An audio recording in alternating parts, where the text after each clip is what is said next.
Hello, hello. Welcome to Simulacra Studios presents Vampire the Masquerade: Burn It Down. Tonight we will be joined by one Mr. Matthew Webb of Jackalope Live Action Studios. He'll be joining us after our break. So if you're watching for him, it'll be a little bit, but it's fun. Watch the whole thing. Anyway, Mr. James Davey will not be joining us tonight. He had an emergency that he had to take to, so we wish him best in that. But everyone else is here. Hey, everyone else. Oh, come on. Press the button. There's everybody else. All right. Streamlabs is fun. Anyway, so how's everybody doing? I'm doing okay. Fantastic. Well, I'll go ahead and just introduce everyone. We have McKenna Kelly playing Cadence Hughes of Clan Gangrel. We've got Dylan Coffey playing Madison Faircloth of Clan Ventrue. And Ferrer playing Willow Walsh of Clan Toreador.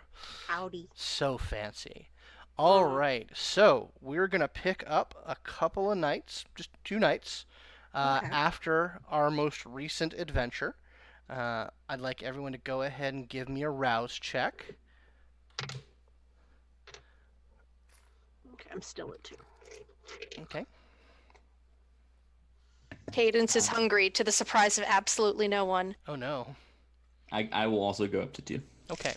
All right, so that is sort of how things are. I don't think it's too unreasonable to expect that all of you had spent some time alone after what had happened.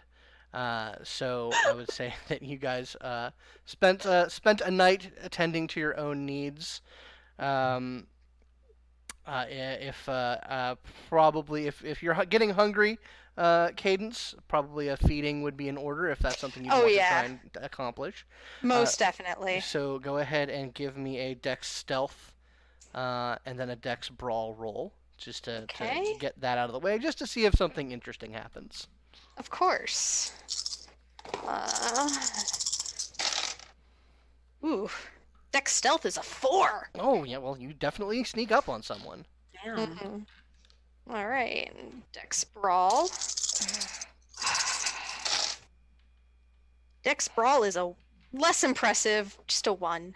1 success. Okay, so your sneaking helps your thing. It's a bit of a struggle once you get the guy, but he does you do eventually get your fangs into him, which solves all sorts of problems.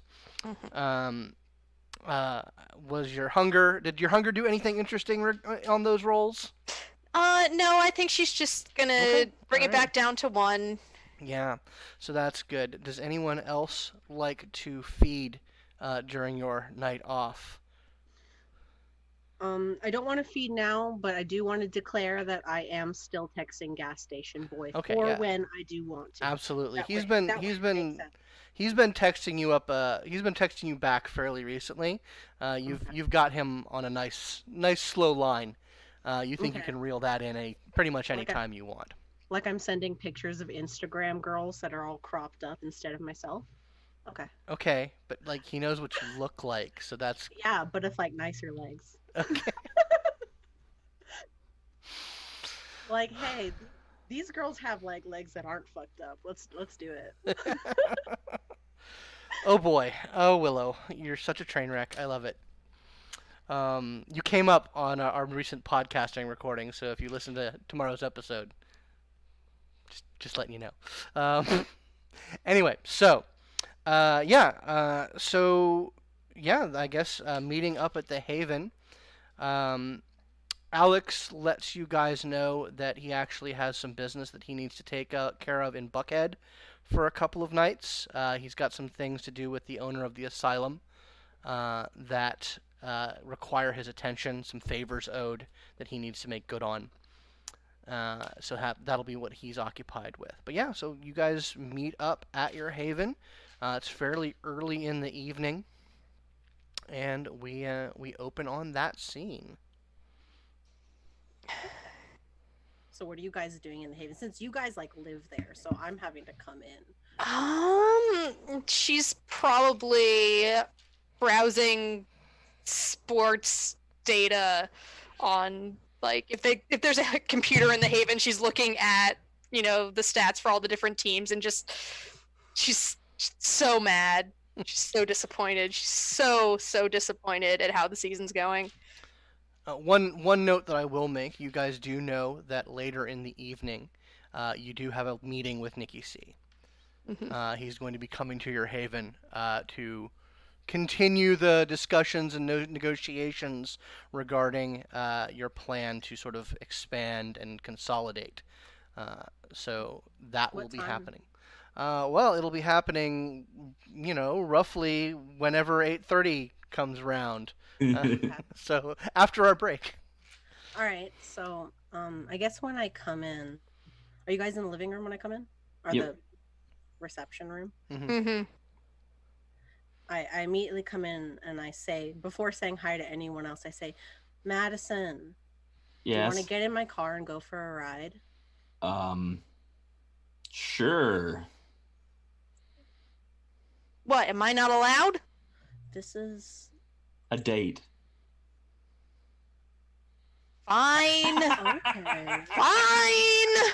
I'll just sit here, twiddle all my thumbs, and you guys can go whatever it is you kids do in cars these days. Oh man, that was great. Ooh. Oh It's my not god. a date, right? No, I mean, Okay, good. Let's go.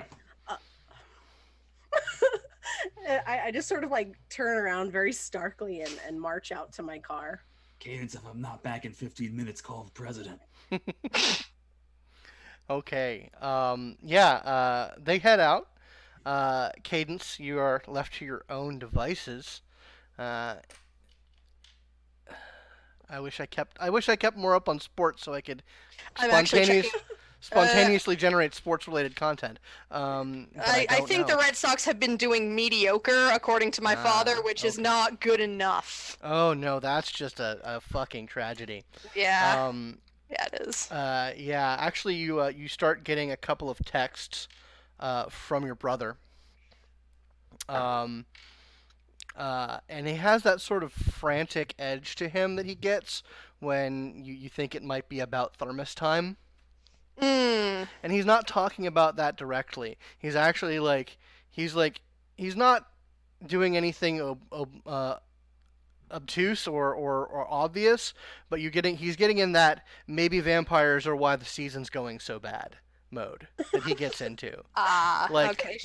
Who's in charge up there? Are they responsible for this goddamn thing?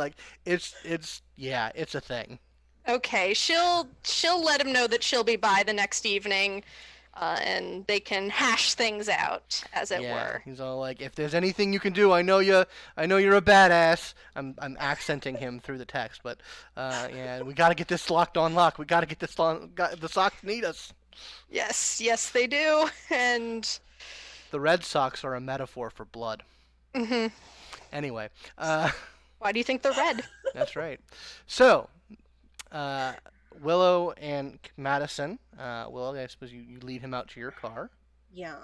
So, I'm going to be taking you to my house, and I get in my car and I unlock the door. All right. So I'm going to be taking you to my house because I want to show you something very, very important. All right. And then I'm going to ask you a question, but I want you to wait and consider for a while. And then give me your answer, okay? Sure. All right. Okay, cool. You're very good at making things seem more ominous than they probably are. It's not ominous at all. I think you'll like it a lot. And I just start driving to my personal haven that I share with Maria, my touchstone. All righty. Okay. And so I do have a roommate. She's my BFF from California. And so, be cool, okay? You know me. Am I ever not cool? I guess so, yeah. I guess maybe this is reflex for when we go places with Cadence and Alex. Okay. Yeah. Okay. But yeah, just act cool. She'll probably just be in the living room playing Overwatch like she always does. And so I take him up to my flat. I sort of have like a 3-bedroom that I share with this with my professional BFF.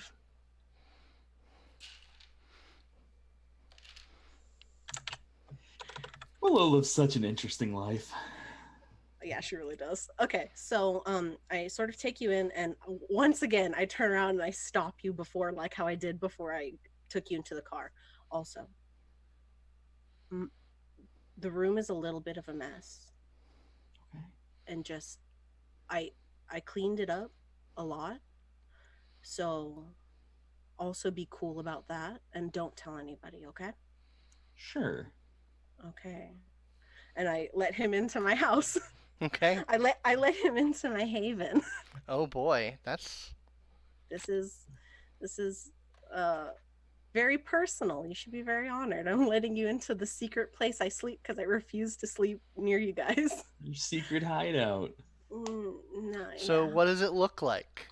So it's pretty sparsely furnished in general because we did move in 6 months ago. It seems like the living room is mostly my roommate's space. All of her stuff is set up. She has like a mini fridge. She really does seem like she's kind of holed up in the living room, and then there's a bedroom, and that's like that's her space. And like the kitchen, because God knows I'm not using that. Well, she just thinks I'm a skinny bitch who doesn't eat, and so all that is hers. And then there's a hallway that has 2 more rooms, and one is my workspace and one is my bedroom, essentially. Okay. And so I take him down to the hallway, and as you kind of go towards the hallway, there's more things that just aren't packed, that like aren't unpacked. Like it looks like I haven't started unpacking from when I moved in. Like boxes are open and like tipped over, like I've been looking through stuff, but I just haven't put it away. And the floor has stuff all over it. Like bits of glass is what it looks like. And like I've just been sweeping it to the side with my feet, and I have not been picking it up. And so I take you, and I open one of the doors, and it's my workspace. And it has a computer. It has like 4 computers, a bunch of monitors. A lot of it's taken apart and stuff. All the webcams have been ripped out of everything. You know, there's no microphones in anything. I've really just torn these apart, and these are my safe computers, is how I view them. But there's also, you know, those racks, you know, those like portable racks for clothes. Yeah. She sort of like waves her hand a little bit, and there's like 3 of them, and on them there are suits. It looks like that they're full suits. What the hell? Still in like the plastic cover that they come in on the hanger, and they're hung up. Why do you have so many suits? These are for you. What? These are for you. I got these for you. Oh. He'll walk over and kind of like, are they all the same, or? No, they're not, but they are nice. Most of them seem like they are Italian suits, but they are nice. And they look suspiciously like they're perfectly your size. Oh. So, do you want to try one on? I guess I should, just to be sure, right? Yeah. Thanks. This is very nice of you, Willow. I feel kind of bad. No, this is a gift. Um. Here, and I start taking one off, and I start dressing you. Madison is totally fucking flabbergasted and just lets it go. Like I take off your suit jacket, and I'm like, no, try this one on. Oh, okay. Well, all right, it fits really well. Yeah, I've been observing you very closely to see what size you are, and I'm actually very glad to see that it's perfect, because these are tailored just for you. That's so terribly intensely thoughtful, Willow. Thank you. Okay. Do you like them? Go ahead, look through all of them. You can touch them. Oh, okay. Yeah, they're great. They're fantastic. Okay. All right. So now that I've given you these, I would like you to pick one because I would really like for you to come with me as my +1 to an event. What event is that? It's an event at the Museum of Architecture and Design that's coming up soon. That sounds like a wonderful venue, but what is the occasion?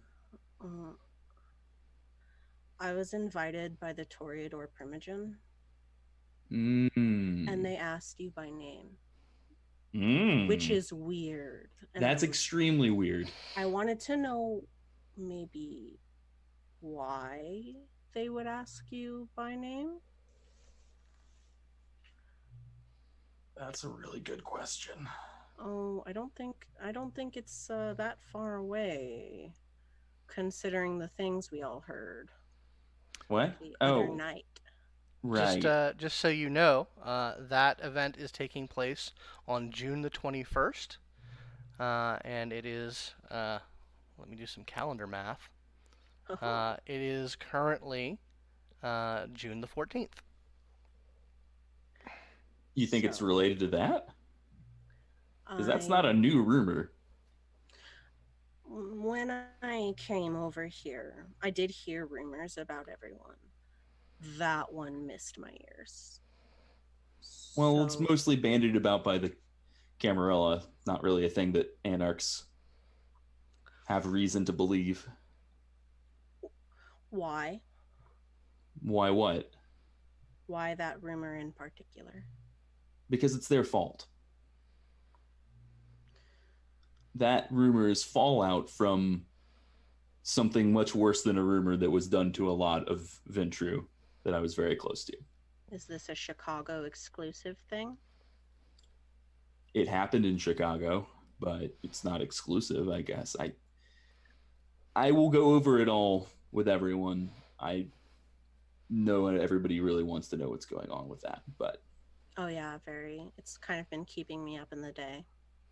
You don't have anything to worry about. Oh, I just really want to know. Okay, if that's all it is, then I don't feel as bad. I mean, I want to know because if I'm going to take you as a date to this thing, we're going to be in a room full of the most perceptive catty bitches on this planet, and I'd like to know the type of things they're going to say. Well, I, like a lot of Ventrue, was embraced into the Camarilla by a fairly prestigious line. I want to tell you all this, but I just don't want to have to go through it all multiple times. Can we talk with Cadence too, please? Are you going to say yes? Yes, I'll go with you. And she like sort of smiles and she brightens up a little bit. Okay. I also have a lot of very expensive cufflinks if you want to look through them to go with the suits. I would love that. Okay. And I go over and I pick up like a country crock tub that's been emptied and washed out, and she peels off the lid, and inside are like gold and silver cufflinks and shit. Like there's like semi-precious stones in them. Some of them are monogrammed. Madison, I really want to know what your face looks like when she turns her back. Can you give that to me? Crock. The face that I made when she turned her back is absolutely the face Madison made of like what the fuck is happening? Like he just like goes bug-eyed for a moment and then just like lets that out and puts the face back on. Beautiful. That's what I wanted to know. Okay. And you can pick out these because you have to be immaculately dressed. Oh, well, I understand that. I know how picky Toreador can be, and he'll start going through it and pull out a few candidates. What are you going to be wearing? I mean, if I'm going to be going with you, we should match. Oh, I have the dress pulled out. Do you want to see it? Yes. And she pauses and thinks for a second. It's in my bedroom. Okay.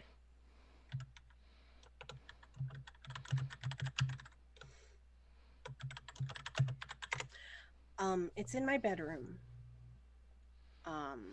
And I sort of like give him a little motion. And He's carrying the cufflinks and like still browsing them while he follows. And I open the door to my bedroom and it swings open, and it's the same sort of scene that was in the hallway, but so much fucking worse in there. Oh, like no. the boxes are reaching the ceiling. My mattress is on the floor. There's a bed frame that looks like it has partially been put together and then leaned against the wall like I gave up on it. Like, it is a disaster in there, and the whole place is covered with sticky notes that just have misc bullshit all over them. It's over here, and I sort of like come in, and it's fucking dark. I don't turn the lights on, but you can still kind of like see into the chaos. It's in here, and I get the same sort of hanger and plastic thing that you have, and I sort of walk it towards the light. And when I pull it up, it's like are you guys familiar with Paris Hilton's 21st birthday dress, where it's looks like very thin metal on the dress? I mean, that sounds dope. Yeah, but it's dope. Anyone who like, look it up, you'll understand. But it has the very thin metallic sort of fabric, and it's very long. So this is what I'm bringing. Oh, that's yeah, very unique. I like it. Yeah. And he'll go back into the cufflinks and try to pick one that kind of matches the hue of the dress. Okay. I can get a tie, and yeah. We can look through the ties I have. I have a lot of men's ties. I have a lot of ties too. Okay, but it has to be a good tie. It has to be so good. These bitches can see a thread count on the tie, Madison. You don't understand. They're animals. Okay, all right. I mean, I appreciate you sticking up for me. I'll look at the ties. Okay.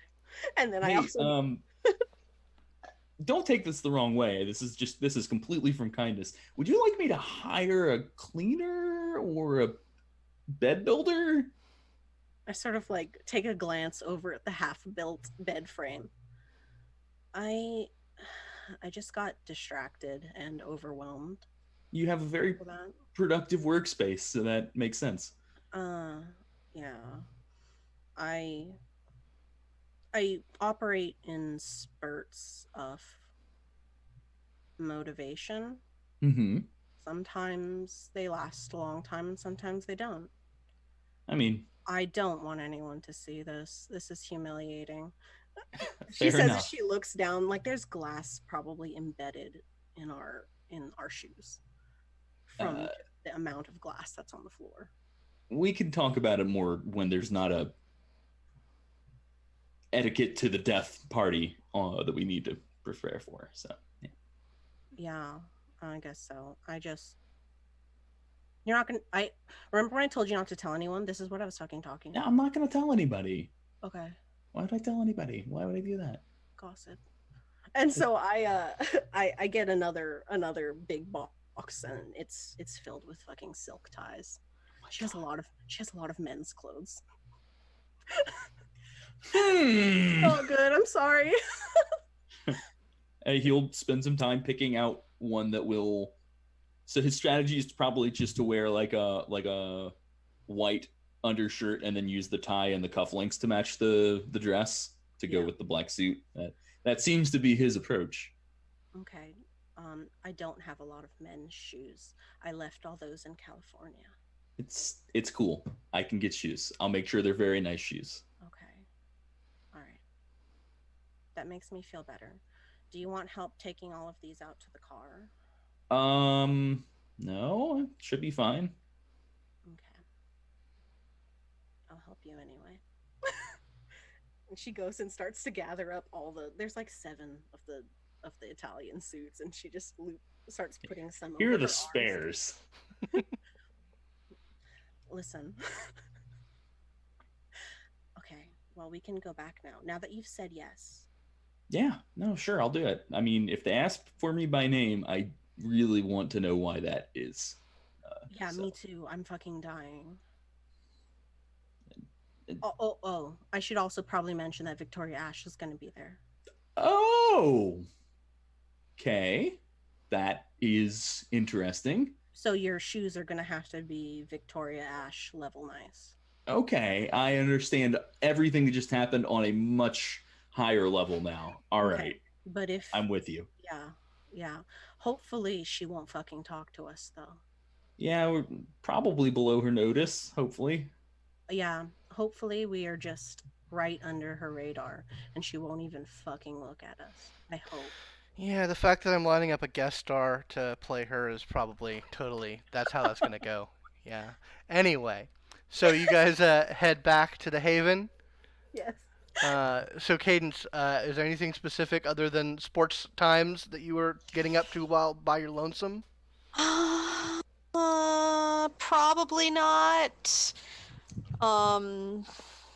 She would actually, now that I think on it, if she knows Nicky C is coming over, she's probably texting Trayvon to just, get a heads up on things. Hey, how's he feeling tonight? Is there anything important going on that I should know about? Like, I don't want to make an embarrassment of myself, which is par for the course, so yeah, you send him this kind of like stream of text messages, and it's worrying because he's not getting back to you. So the anxiety makes you send another text message, and eventually he's all like, "Damn girl, I was in the shower." it's not her fault. Yeah, that's right. But he basically says, he's about 50% less looking for bullshit than he normally is. Okay. And he's never looking for bullshit. Okay. So good to know. that's what I got to tell you about his mood. She says thanks and goes, I guess, back to just browsing the interwebs. Okay. She's not feeling too confident about this, and she wants to distract herself from the fact that she's not feeling too confident about this. The internet is nothing if not a source of endless distraction. Mm-hmm. But eventually, Willow's car pulls back up to the Haven, and they make their way in. I'm assuming bedecked by suits. Yeah, just holding them in our arms. Jesus Christ! Did you guys rob a tailor shop? No. No, nothing like that. Madison's gonna go straight to his room first. I assume I'm going to be getting context for this. No. Oh. Okay. I don't know. It really depends on Madison. And I rush past with the things in my arm after Madison to go hang them up wherever he wants. Yeah, I mean they're just gonna go in the slightly shoddy walk-in closet that I'm sure was part of Sister Lynn's room before. Yeah. I feel comfortable about putting $5,000 suits in this dusty ass closet. Yeah, right. It's perfect. As they're walking by, she just shakes her head. She's like, "Fucking rich people." Okay. I hang it up like it's the worst thing that's ever happened to me. God, it smells like mothballs in here. Yeah, I mean, it also kind of smells like incense. I can't look at this. And I turn around. I can't bear, even though I live in squalor, I cannot bear to look at this. It's just so low rent. I say as every step I take, you hear the scritch of glass on wood. I'm just like, yeah, Madison is definitely changing shoes before he exits the room. Yeah. Like after Willow goes, he's like, "Oh my fucking god!" and gets the shoes off. He puts on his slippers. And so she comes back out. Okay. Well, it was an errand that we had to do for shopping. There's a party, Cadence. Oh. That's Okay. it. It's I'm not invited, am I? You wouldn't want to go. Thank Christ. Specifically not invited, Cadence. I'm sorry. No. I am 100% on board with not going to parties. Okay. I'm glad that it turned out that it's not your scene, so your feelings aren't hurt. I'd probably feel moderately bad if I hurt your feelings by not inviting you to this fancy party. Okay. It's a spider web. Okay. All right. So, yeah. All right. Well, you guys have fun, I guess. Oh, it's not tonight. It's next week. Okay. It's next week. And Madison has to go buy shoes. Yes. Right? I have to go buy shoes. I'm going to buy shoes. And also the socks, because they'll see the socks. I got it. They will. They could Who cares about socks? No one sees them. Oh, that's not true. You can see like They can sense if you're wearing non-cotton blend socks a mile away. You should wear mismatched ones just to spite them. It's actually a very rare unknown power of the blood that is unique to the Toreador clan. Sense fashion. Yeah. God, I wish it wasn't true, but it really It's an Auspex power. Mm-hmm. All right. So we've got our little meeting with Nicky C later tonight. Yeah, speaking of, he's according to Trayvon, 50% less willing to deal with bullshit than he was last time. Fucking great. I know. So He wasn't exactly willing to deal with bullshit the first time either. Yeah, he did almost kill Alex. It was pretty terrifying. It was pretty fucked up, actually. Okay, so remember the conversation we were having right before I showed you the suits? Can we keep going? Can we pick that up? Yeah, okay. So what are we talking about? We're talking about why the Camarilla thinks that I am a fucking demon summoning. Okay, good. We're finally talking about that, because, like... It is kind of a sensitive topic. Well, yeah, I know that, but it's not like sensitive topics haven't been broached on other people's pots. Yeah, and I get it. I didn't want to push it, but I will say I am very thankful that it's coming up. Yeah, I'm getting my bean bag, and I pull up my bean bag and then another bean bag so I can lay back and receive this news. All right, so lay it on. I'm a Ventrue. You guys know that, obviously. Duh. I don't know how much you guys know about what it's like to be a Ventrue, but it's kind of the polar opposite of what I understand of what it's like to be a Gangrel. You are very, very intimately connected to your sire and their sire and their sire's sire all the way up the chain. And you're taught the names of your sires all the way out to the progenitor of your line before you learn the traditions. That's how important and how central family is for a Ventrue. And, that means I was also embraced into the Camarilla, in case that isn't clear. Yeah. Okay. Again, common for us. But, so my family, like most Ventrue, my lineage had a lot of friends and enemies, played the Camarilla politics game the way that you play it.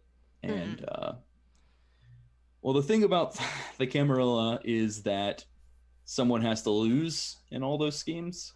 Yep. And I still don't know who did it. And someday I'm going to figure out who did it.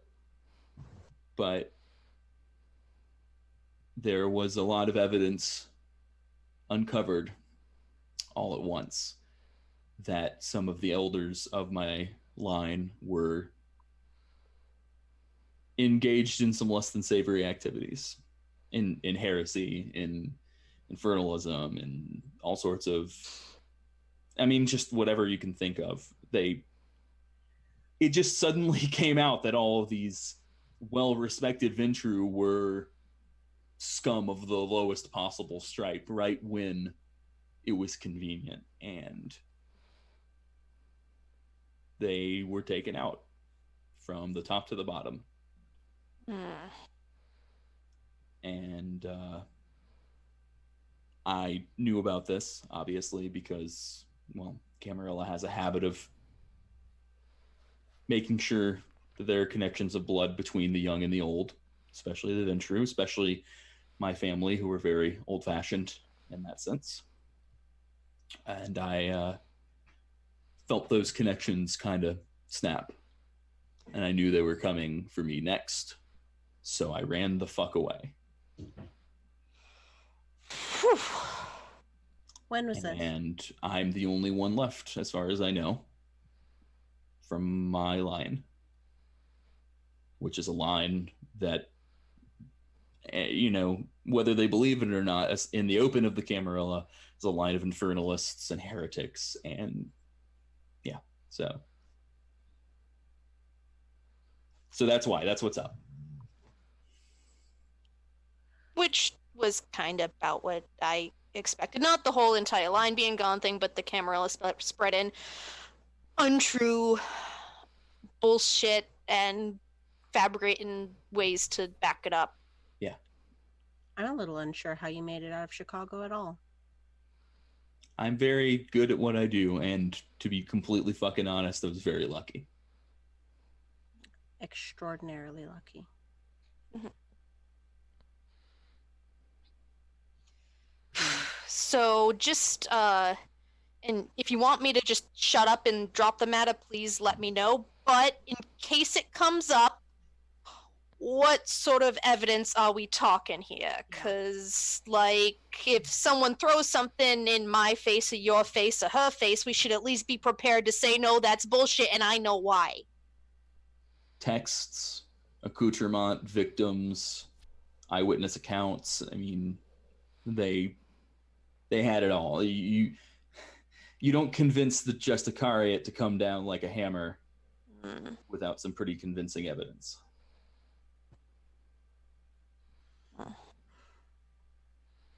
Okay. Well. When was your line?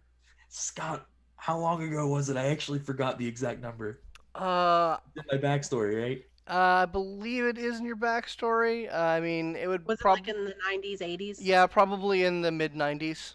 Yeah, it was a while ago.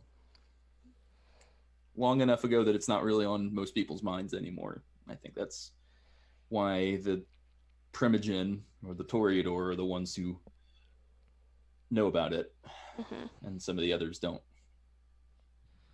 Yeah, they're probably going to try to pick you clean for lots of juicy gossip. Probably. Yeah. Yeah, and I imagine as the one that got away, you've got a fair amount of novelty to you. I guess so. So, not to be an asshole or anything. Given your people's bad history, why is it that you are so familiar with the occult in the first place? Did that come after? I think you might be overestimating my abilities. I have a really good memory. I studied a little bit of the occult, and I wouldn't call myself an expert. So that's something you picked up later? Something I learned along the way. I mean, it's hard to say exactly where I became good at it, I guess. Part of basic training is learning about anything they can really get their hands on. I studied with a Tremere for a little while, learned about the basics of that sort of stuff.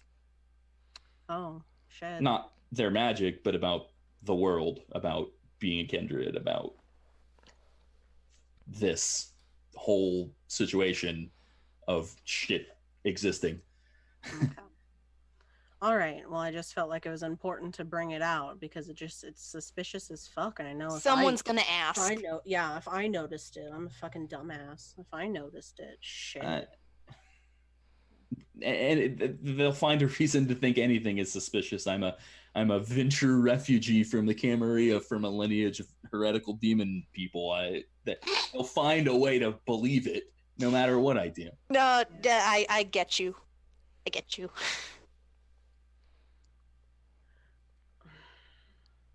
The longer I stay here in Atlanta, the more and more I get concerned about why I'm here and all of this magic bullshit occurring with Cadence and Alex and you, Madison. It's really starting to wear on me mentally with all of these coincidences on why we're here. I think we both know they're probably not coincidences. That's worse. If it's a coincidence, I could mentally cope with that better than thinking that there's some manner of magical destiny that you guys have. I don't think it's that. I think we were probably put in the right place in the right time to handle a problem, regardless of the nature of the problem. Problem being, the problem we was sent here to solve is not one of the problems that has presented itself to us. And, you know, maybe this is just me being paranoid, but if we're gonna be dealing with whatever it is that I got these fuckers for, or that's popping up in our dreams, if you've got that reputation and we somehow whatever is going on in Atlanta right now gets out and people are talking about it, I'm not going to discount the possibility that people are going to make connections there. They might. And I mean, Cammy's might at least. Yeah. And they're 50% of the equation, so. Yeah, well, that's a problem in and of itself. Yeah. But see, this night started out so good, and now I'm fucking stressed. Oh my god. Well, wait, Scott, what day did you say it was? It is June 14th, so it's a Friday night. June 14th, okay. She's going to look back to the screen, and she's like, well, like, we won against the White Sox tonight, so there's that. The night's not entirely shit. Congratulations. Thanks. Baseball? Yeah. People still watch baseball? Yes, people fucking still watch baseball. What? It's like the best thing ever. I'm from California. Baseball, not a big deal. You know what it is? Soccer. It's not. Sorry, that's a culture difference. I guess that makes sense. But, yeah. Hey, I'm looking for silver linings here. But, yeah. Well, I'm glad I asked, even though I'm stressed out now. And pretty soon we're going to have to deal with Nicky too, huh? Yeah. It's probably going to involve me having to go over that whole fucking story again. Well, we got you back, so. Yeah. So now, when you tell it, we won't be looking at you with wide eyes like, what? Mm-hmm. Yeah. Oh, fuck. Willow just like leans back in the beanbag chair, like lying flat on it, like both of them were like a bed.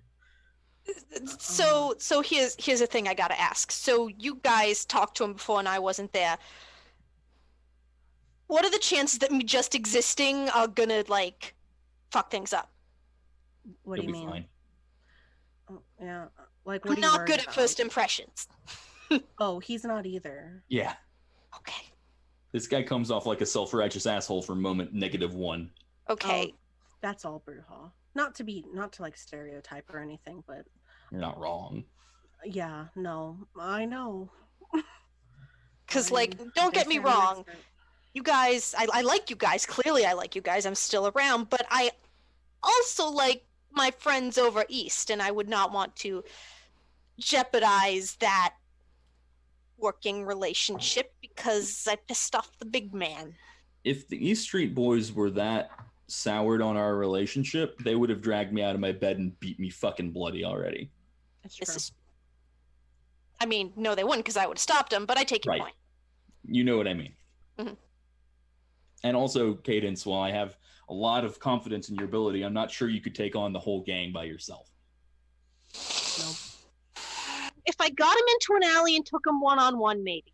Well, maybe, yeah. Maybe. I mean, if I was standing 3 stories above them with a sniper rifle, maybe I could do it too. It's circumstances same. matter a lot. Yeah, I don't think 1 Brujah beatdown squad plus 1 Cadence. I don't know. Point being, the relationship is not irreparably soured because they would not be arranging a meeting with us to talk things out in our haven. Yeah. Just what doesn't make sense. So, regardless of whatever bumps in the road that occurred, the mission was a complete success. We took out 2 deputies. We humiliated Hancock. We freed his slave. We did everything we set out to do. That's even though we didn't actually set out to kill those 2 guys, it turned out okay. I mean, them being deader than dead is not a bad thing. I'd like to avoid that, but also if they were beating the hell out of Anya, They were Camarilla stooges. They had it coming. Yeah, you're not wrong. They weren't very thankful when I picked them up in my car. I mean, you know, of course I mourn the death of... No, I don't. I picked them up and they were super fucking rude to me. I saved their fucking lives. Can you believe it? Like I said, Camarilla stooges. Yeah, they're all the same. Yeah, but if they were alive, I'd be able to gloat. I feel robbed of this. We all lost something that day. Some of us gained something. That's true. Yeah. I just lean back again. This time I'm pleased. Willow, you feel one of your phones vibrate a few times. Sort of reach into my pocket and answer it. Hello. It's a text message. Oh, it's a text? Yeah. What's it? It just says, "When can I see you?" It's from Hancock. She closes the flip phone for a second and it's like holds it to her head like, uh-oh. What's up? Nothing, just texting. Oh shit. And I start looking through my calendar like, when can I meet you? And just like tell him when I'm available. Ah, shit. That doesn't sound good. Yeah, no, it's fucking not. I mean, we don't know. It's a mystery. She says very pleased. The text vibrates again. What does it say? It says, "I got something for you," and then immediately there's a picture that comes up, and you see a very handsome young man just sort of passed out on the back seat of his Hummer. Oh shit, Daddy got me a present. Fuck. Does she say that out loud? Yes. And she just like starts gagging. It's funny, guys. Okay, never mind. Now I know. Oh, vomit reflexes I haven't felt in 40 years. Oh. Guys, it's a funny joke. Goddamn. I give up. You people are impossible to please. We were playing along with it. It was an appropriate response. Yeah. She smiles. Oh. Fucking gross. Oh, shit. All right. I don't know if this... And I texted back tonight, question mark? He says he'll keep. And I say, tomorrow night. Smiley. Tomorrow night, then. Smiley face. Shit. I have a date in the back of a Hummer. Dope. See, now I have something to, like, look forward to. Like, yeah. You know, if Nicky doesn't rip off my fucking head tonight, then shit. I think on the list of heads that need ripping off, I think yours is pretty low in this situation. I think yours is actually the bottom of the list out of the 3 of us. So congratulations on that. I mean, you don't know that. We're horror unpredictable. From what you were saying, Cadence, I got the sense these East Street boys are a little sensitive about they seem to take it real personally, which I'm not sure if that's just a Brujah thing or what. If they've got like damage there, it's I was gonna not say, it something sounds like they got some we didn't damage. really have time to hash it out with the sun coming up and all that. Right. But it would not surprise me if there was damage there. Yeah.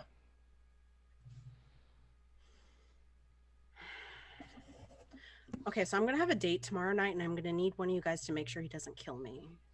I can tell you. Yeah, 100%. 100%. Yeah, I was just thinking about how we were gonna do this, and I'm like, yeah. I mean, if you're okay with like a junkyard dog just like following the car. Oh, he'll know that's you. Come on, he's a professional. This is true. It's okay. I'll probably just be okay.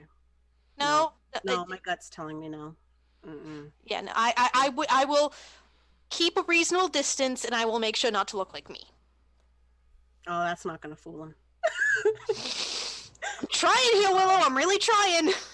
Oh, I'm just trying to think about how I can narrowly avoid getting my head ripped off. Madison's gonna pull up a dump him meme and just show it to Willow wordlessly. If you could, you know what? Never mind. We'll figure it out. Yeah, we'll get there. We'll get on that train when it pulls up to the station, or when the Hummer pulls up to my house and picks me up. You are very brave. No, it's not brave. No. I'm not brave. You guys are brave. Every time someone comes in with some magic bullshit, you guys just partake of it immediately. Almost no questions asked. You guys are brave. I'm jaded might be a better word. jaded. I was going to use jaded on Reckless lack of self-preservation, maybe? That's a good one for you. Yeah. And Alex is a Malkavian, so really I'm the only one without an excuse. Yeah. No, this shitty men are things I've dealt with before. Magic? I don't know shit about that. Fair enough. I mean, neither do I. Okay. I'm wondering if she wants to keep texting. You know you want to keep texting. Yeah, but I don't know what to text. She's scrolling through image macros on her phone, like, I want to say something, but I don't know what. I mean, you have an already pre-selected gallery of Instagram shots. I do. Oh no. Like, they're already there. It's in a folder on your phone. It really is. Like, they've been cropped and edited.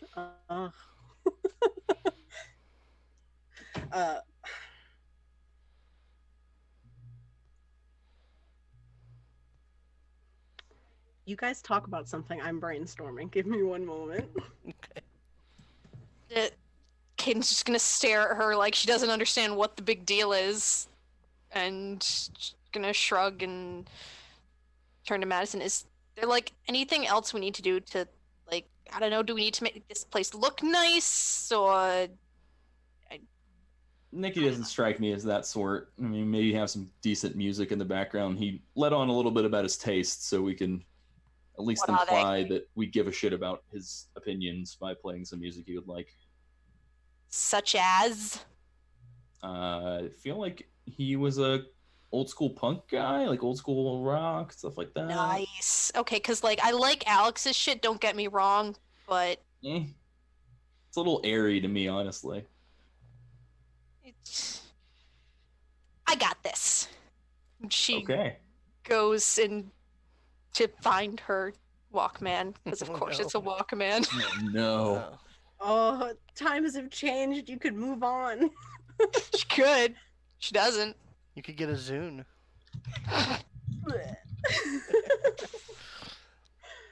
No, I'm gonna send him a picture of the very expensive dress I'm gonna be wearing to that Toreador party.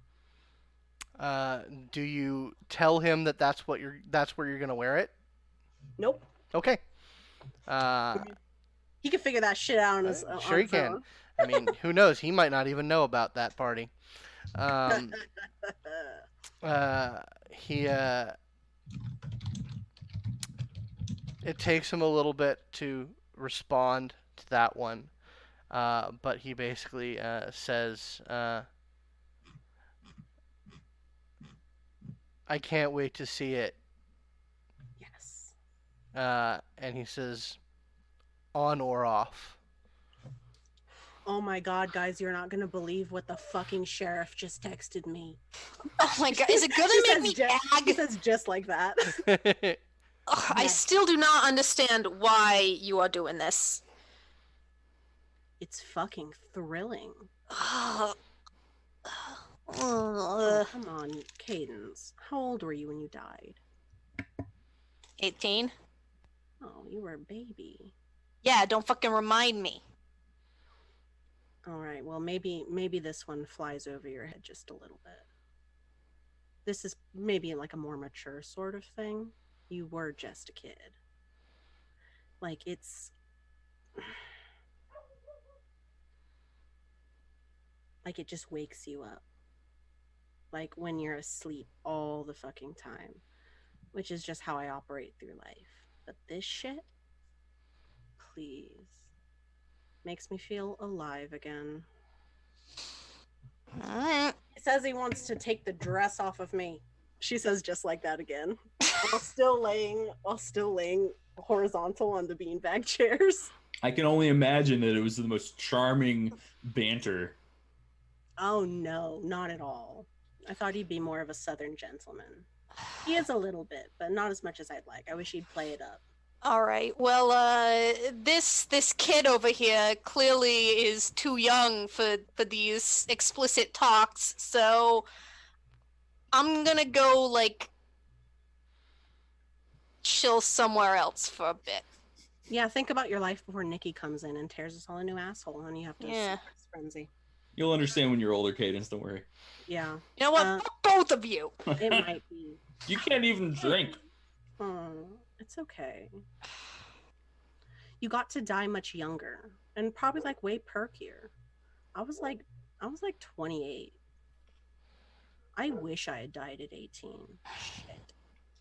Yeah, sucks,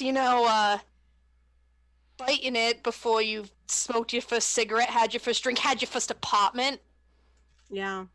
Whole shitload of stuff I never got to do. But whatever. Still got to do it. Oh, now I feel bad. Shit, I shouldn't have made fun of you. I'm an asshole. Sorry. I keep scrolling through my stuff. She's gonna go find that Walkman. Neglect her. So sorry, Cadence. So, Madison, you've been noticing, perhaps distracting yourself from the terror that is in your living room, slowly unfolding before your very eyes. You've been noticing there's a bit of chatter going on Anarch Discord. A lot of people talking about apparently something that's happened. It's a lot of people asking for details. It takes you a while to like find the initial info drop. But apparently someone heard that something went down at last night's Elysium that was pretty shaking in terms of they're getting a lot of you can't believe this happened and whatnot, but since it's kind of removed, no one has the hard details just yet. Oh shit. Hey Willow. What? Ask your rot daddy what the fuck happened at Elysium yesterday. Rot daddy? Oh, Well, he's not a sugar daddy. No, you're right. I'll ask. Bitter daddy? I don't know. It's the best I had. Fuck off. She how do I want to say it? I'll ask him about it. I'll be like, hey, I'm trying to think about how I want to word it. I'll just say that it's like a very generic. Did something happen at Elysium? I'm hearing stuff on my end, like implying that that's like not a good thing. It takes about 10 minutes for him to respond. And you see the text thing going, Oh, no. and then stop, and then going, and then stop. And finally, when he responds, he just says nothing fucking happened. Don't ask. Holy shit! Something fucking happened.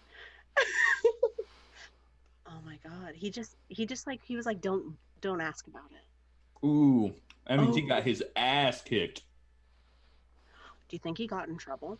Oh, for sure. Either he got in trouble, or your Toreador Primogen buddy just talked a lot about how shitty he is. Which is worse.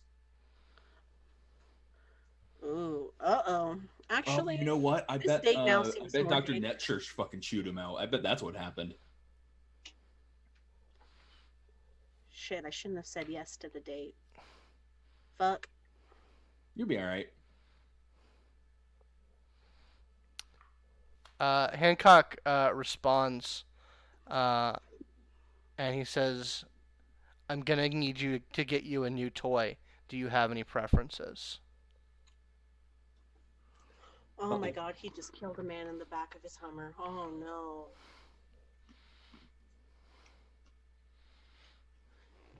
I write tattoos.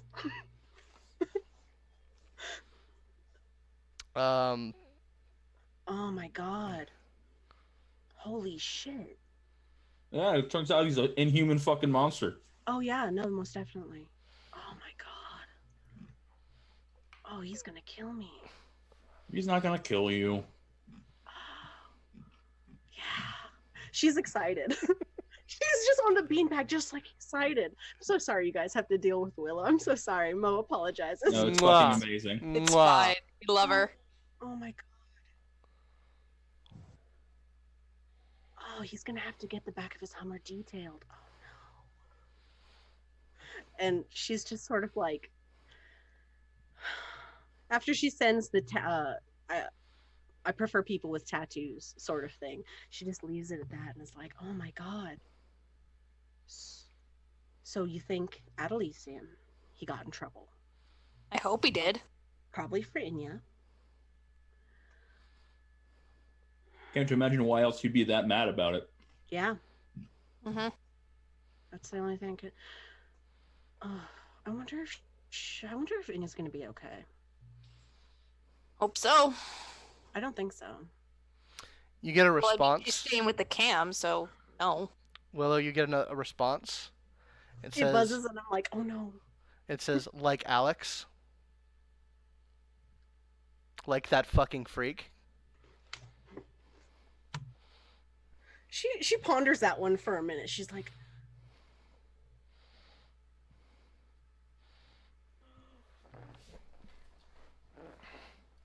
she says, yeah, I guess.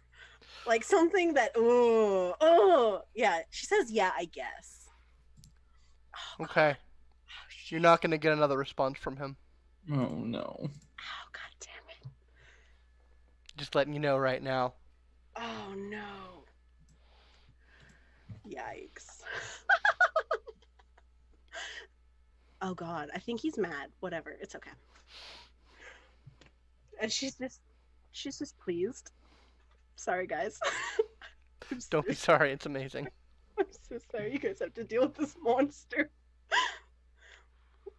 She's just sort of pleased and like, he's jealous.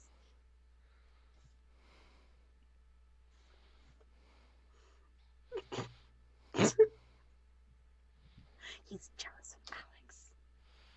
Oh, that's great. That's awesome. Wonderful. Oh, he's gonna be so fucking mad.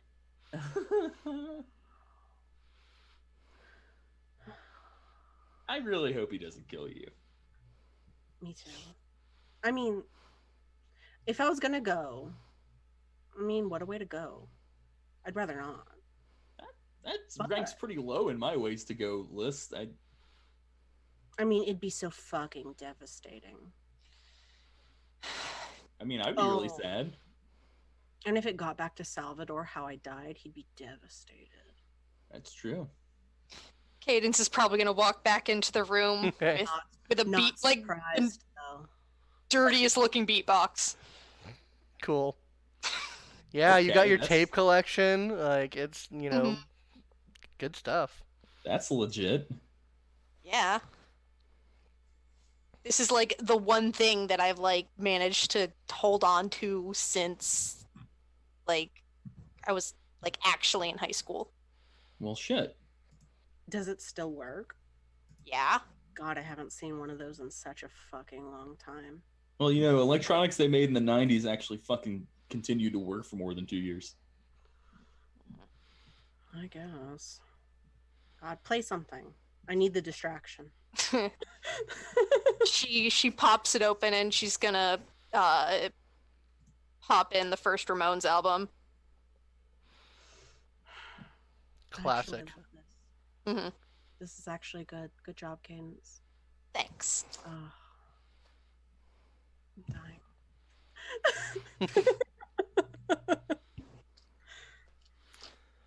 So, yeah, you, Madison, I'm assuming you're keeping an eye on, for the sure. Discord. Yeah, yeah, the next, like, solid bit of info, that comes across, is actually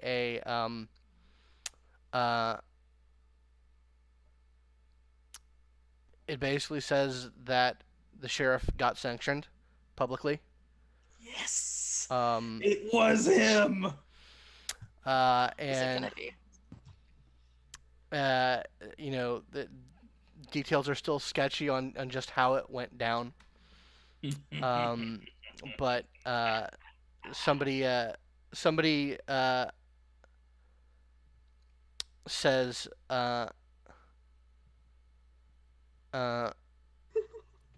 I heard there was a video. A video? Yeah, and like everyone is just like people are doing like mentions for all the Anarch Nosferatu with offers. Are you okay over there, Madison? Guys. You look. What? There was a video? A video of what? I don't know if they mean there's a video of the sanction or there's a video that he got sanctioned over. How much is it? I'll fucking pay for it. Scott, which is it? It's shaky. People are sort of asking some of the same questions. It doesn't sound like there was a video that he got sanctioned over. Like some people are all like, no, that's bullshit. They would have never allowed cameras in Elysium. And eventually, there is a message shows up, but it kind of gets lost in the crawl of things. But eventually, someone pins it. Not all heroes wear capes. Yeah, and it is a link, basically to a Dropbox, with a sort of a Bitcoin auction. Ooh. What is that? She's peering over your shoulder. Oh, Bitcoin is a decentralized digital cryptocurrency. Shit, what's it starting at? What's the bid starting at? It's currently at. Just holds it up to her. It's currently at $2,000. I'll send you the link. No. Use yours. I don't want to bother. Okay. Well, I mean, think about this. Nosferatu, no techie stuff. If it got back that she bid on this to the sheriff, that would be bad. Yeah. No, you're right. I'll do it. I have too much money to know what to do with it. Yeah. So. No. Can I press the button? Yeah, you can hit the button. Hit the button. Thanks. Okay. I gotta feel like I'm contributing somehow. It's gone up to 280 in the interim. All right. Tell me what it's going to in terms of dots of resources. Yeah. I will say. Hold on. What would be a?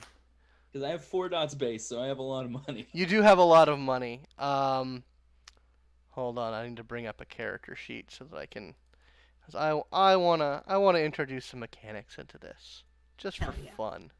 Gas. God. Hey, mechanics. I'm ready Everyone to loves spend mechanics. real ass money to witness the embarrassment of someone else. I'm fucking down. Hell yeah. Mm. Is there anything more vampire than expending great personal resources and effort just to be petty and witness other people suffer? Oh shit, there's a It's, fucking it's up there. there's a fucking finance skill. Oh, Yeah. shit, there's a So I finance. would like a wits finance roll Well, luckily, I actually have that skill, so. to essentially see how bid savvy you are to get the right level. Bid enough that no one wants to bid. You know, bid enough that no one Oh, wants to wow. bid. Not too much. What? I got 3 successes on 3 dice. Oh my Nice. god, yes. Okay. Madison's like, Yeah, you Madison sort of goes into the zone for a little bit. You start making incremental bids here and there at the right moment, and you essentially, because there's a time limit on the auction. yeah. It's like it's gonna run out in like 10-ish minutes. So Madison, like, you see Madison go into to yuppie zone, yuppie finance zone, and you end up keeping the crawl of the bid to a pace that you can slam down a 2 dot resources bid on it at the right moment that just shuts everyone else down. Done. Okay. So yeah, Yes. you do the bid, and start the transfer. Of course, Bitcoin transfers are not instantaneous. Nope. So it's one of those looking at the blockchain, waiting for the verifications to hit. Consequence of using an inferior and obsolete cryptocurrency. Yeah, well, Madison just says that as he closes the phone. Pockets it. All I hear is digital play money. I mean, I you know, mean, you'd be right, and the only thing that keeps it from being that is that people think it's not.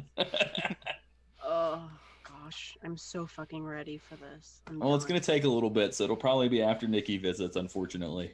Oh, you're Aw, probably. man. But yeah, probably some good shit in there. What if what yeah. if it was a scam? Huh? What if it was a scam and we just got scammed? I mean, I'm out a couple tens of, I mean, whatever. Yeah, but that guy did a power move. Everyone's salivating for that. Ugh. I can appreciate Who posted it up, by the way? It Because was everyone on there is verified, which means at least their identity is probably clearly known. Yeah. It was a one of the Anarch Nosferatu, actually from Red Trap. Where It's are one of the Red Trap guys, so if he fucks me, I'll just fuck him right back. Okay. And he doesn't want that, so... Mm. Oh my god. You're at 3 verifications now. Alright. Any moment. Yeah, it's not any moment. 3 is not a lot. No, I mean any How moment. many are there? Show up. How many are there nowadays? 6 is the bare minimum. Yeah. For someone to actually accept the transfer. Yeah. So we'll see. Whereas I walk into a bank with a check under $1,000 and no one's gonna say shit if my signature's good enough. Yeah. I mean, there's ups and downs. Thing about Bitcoin is it's very close to untrackable if you do it right. Yeah. Because it's decentralized. Mm. Decentralized and anonymized. So. Yep. Just gotta wait for the thing. You guys wait for a while. It's another maybe 20 minutes before the verifications click over. Oh, there's 4. There's 4. That's 4. That's Wait, 4. That's it? Jump up from the beanbag. No, it's not done yet. No. There's 4. It's another about 20 minutes before you get the full verifications, Oh, I lay back and down. you Bag. get sent a link Oh, shit. to a tour site. Oh shit! Here it is. And a user ID and password that's going to expire in 5 minutes. Let's fucking get it. Side note, and a little bit of trivia, and also advice to anyone watching: the incognito mode of the Brave browser is itself a Tor browser. Really interesting. It's an easier way to access Tor for most people. Okay. And that's what Madison has on his phone. So he pops open an incognito window and fucking downloads the file, and then turns the phone sideways and shows everybody. Yeah. I feel like we should be eating popcorn. If we I could. wish. Actually, no. Hold on. And he transfers it and just plays it with the laptop screen, so it's a little bigger. Oh yeah, a little bigger. So the footage isn't great. It is clearly from an earlier model cell phone. Oh. So like a Nokia or something, about when Nokia flip phones had cameras, so it's not good. Mm-hmm.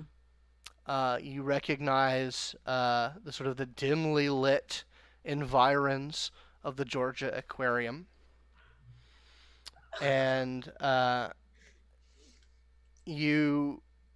person, there's a lot of chatter, there's a lot of noise going on around. The person with the phone like scampers a little bit, like he's trying to get a better vantage point. And eventually the crowd quiets down, and the phone focuses on that big wall filled with huge fish and tropical underwater plants. And from a side door come 4 individuals. You recognize Dr. Nat Church.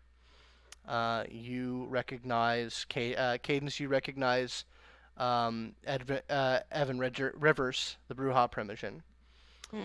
Cadence. Willow. You recognize the Toreador Primin, Brandon Moss. Yeah. And there's another individual that none of you recognize.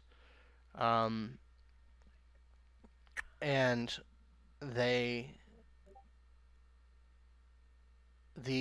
Toreador Primogen, Brandon, sort of says in a strangely amplified voice, he says, "Let it be known, the Primogen Council must issue a censure."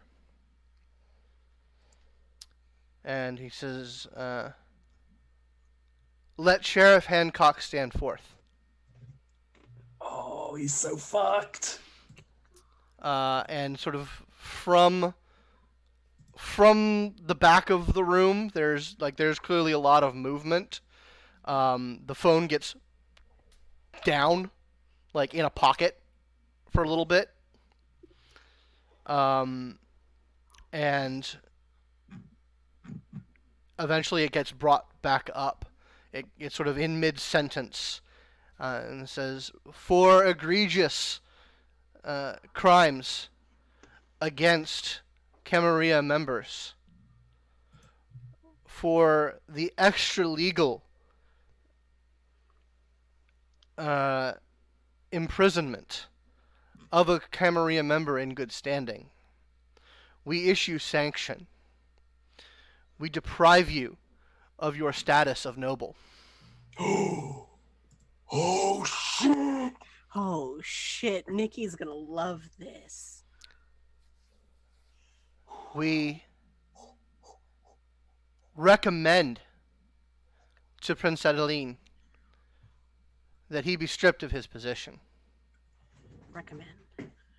Oh And Madison straight up spins in his chair. my god.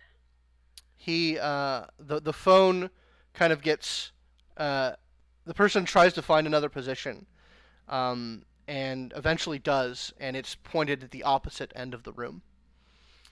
And it barely catches the image of the prince that you recognize. She's not, there's not good lighting that you can catch, but you do sort of hear her voice. And once again, it picks up mid-sentence. accept your censure and do not stand in the way of your stripping of his status. However, he remains my sheriff. But your concerns are not unheard, and I will be certain that he does not step out of bounds. And the phone cuts off after that. Now that's interesting. Oh my god. We fucking did it, guys. And he goes for a double high five.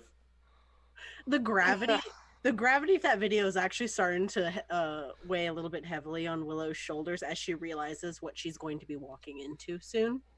And so, like, even though she's happy, you can see it starting to fade. Like a balloon slowly losing air. Seriously, though, that, like... You'd think that'd be grounds for fucking kicking his ass to the curb, but she still keeps him on. Which tells us something, which is that either he's got something over her, or she's got something over him that makes him too valuable in that position. I don't fucking know, but it's something. It isn't. His brain splattered across the pavement, but it's something. Yeah, no Ventrue prince is just going to keep someone on after a public censure, delivered by a Toreador, mind you, unless there's a very specific reason that it is advantageous to keep that person in that position, because that looks like shit. Uh-huh. Which that might maybe tie back into the cult rumor that we heard. Maybe he's an ally. Then why would he bother asking me to find out? Well, what better way to point suspicion away from yourself than to throw it on someone else? Also might be a roundabout way of figuring out what we already know, because if you had just been like, oh, I actually know about that, then he would have known that you knew.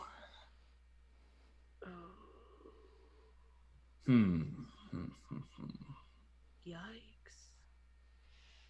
Either way, I'm telling you tomorrow whether you like it or not. Yeah.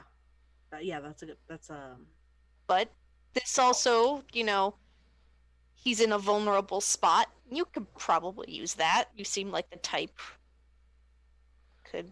Oh,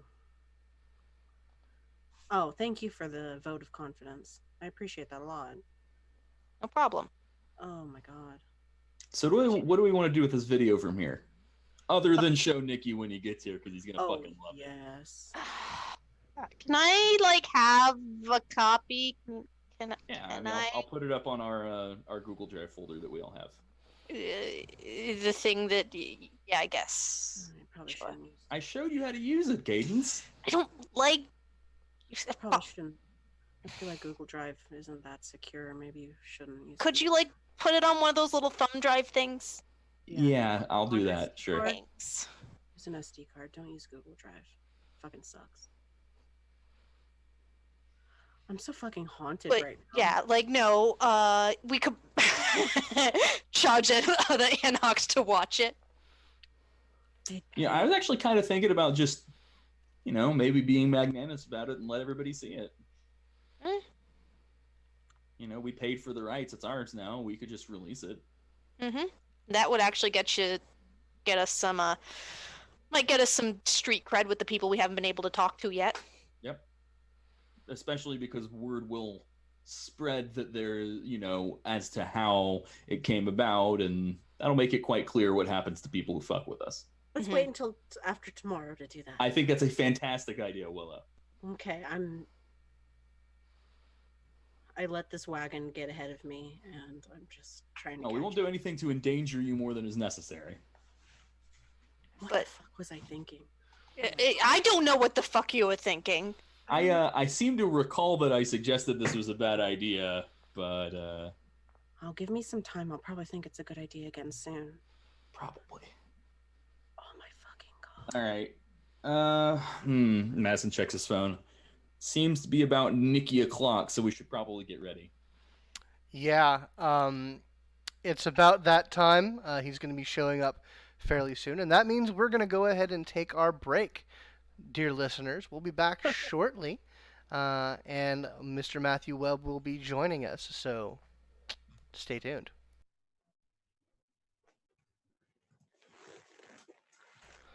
Hello, everyone. Welcome back to Simulacra Studios presents Burn It Down, Vampire the Masquerade 5th Edition.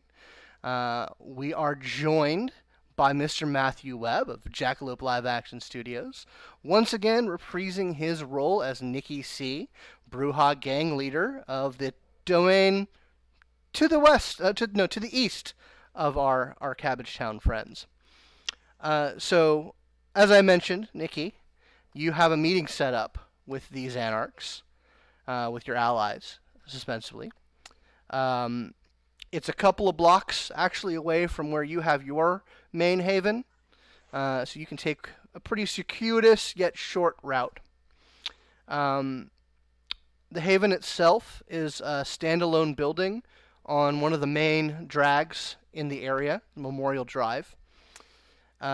You've actually been to this place before when it was in the care of a previous gang, who were a bunch of super hippie vampire Christians, and it was exactly the way you would expect a place like that to be.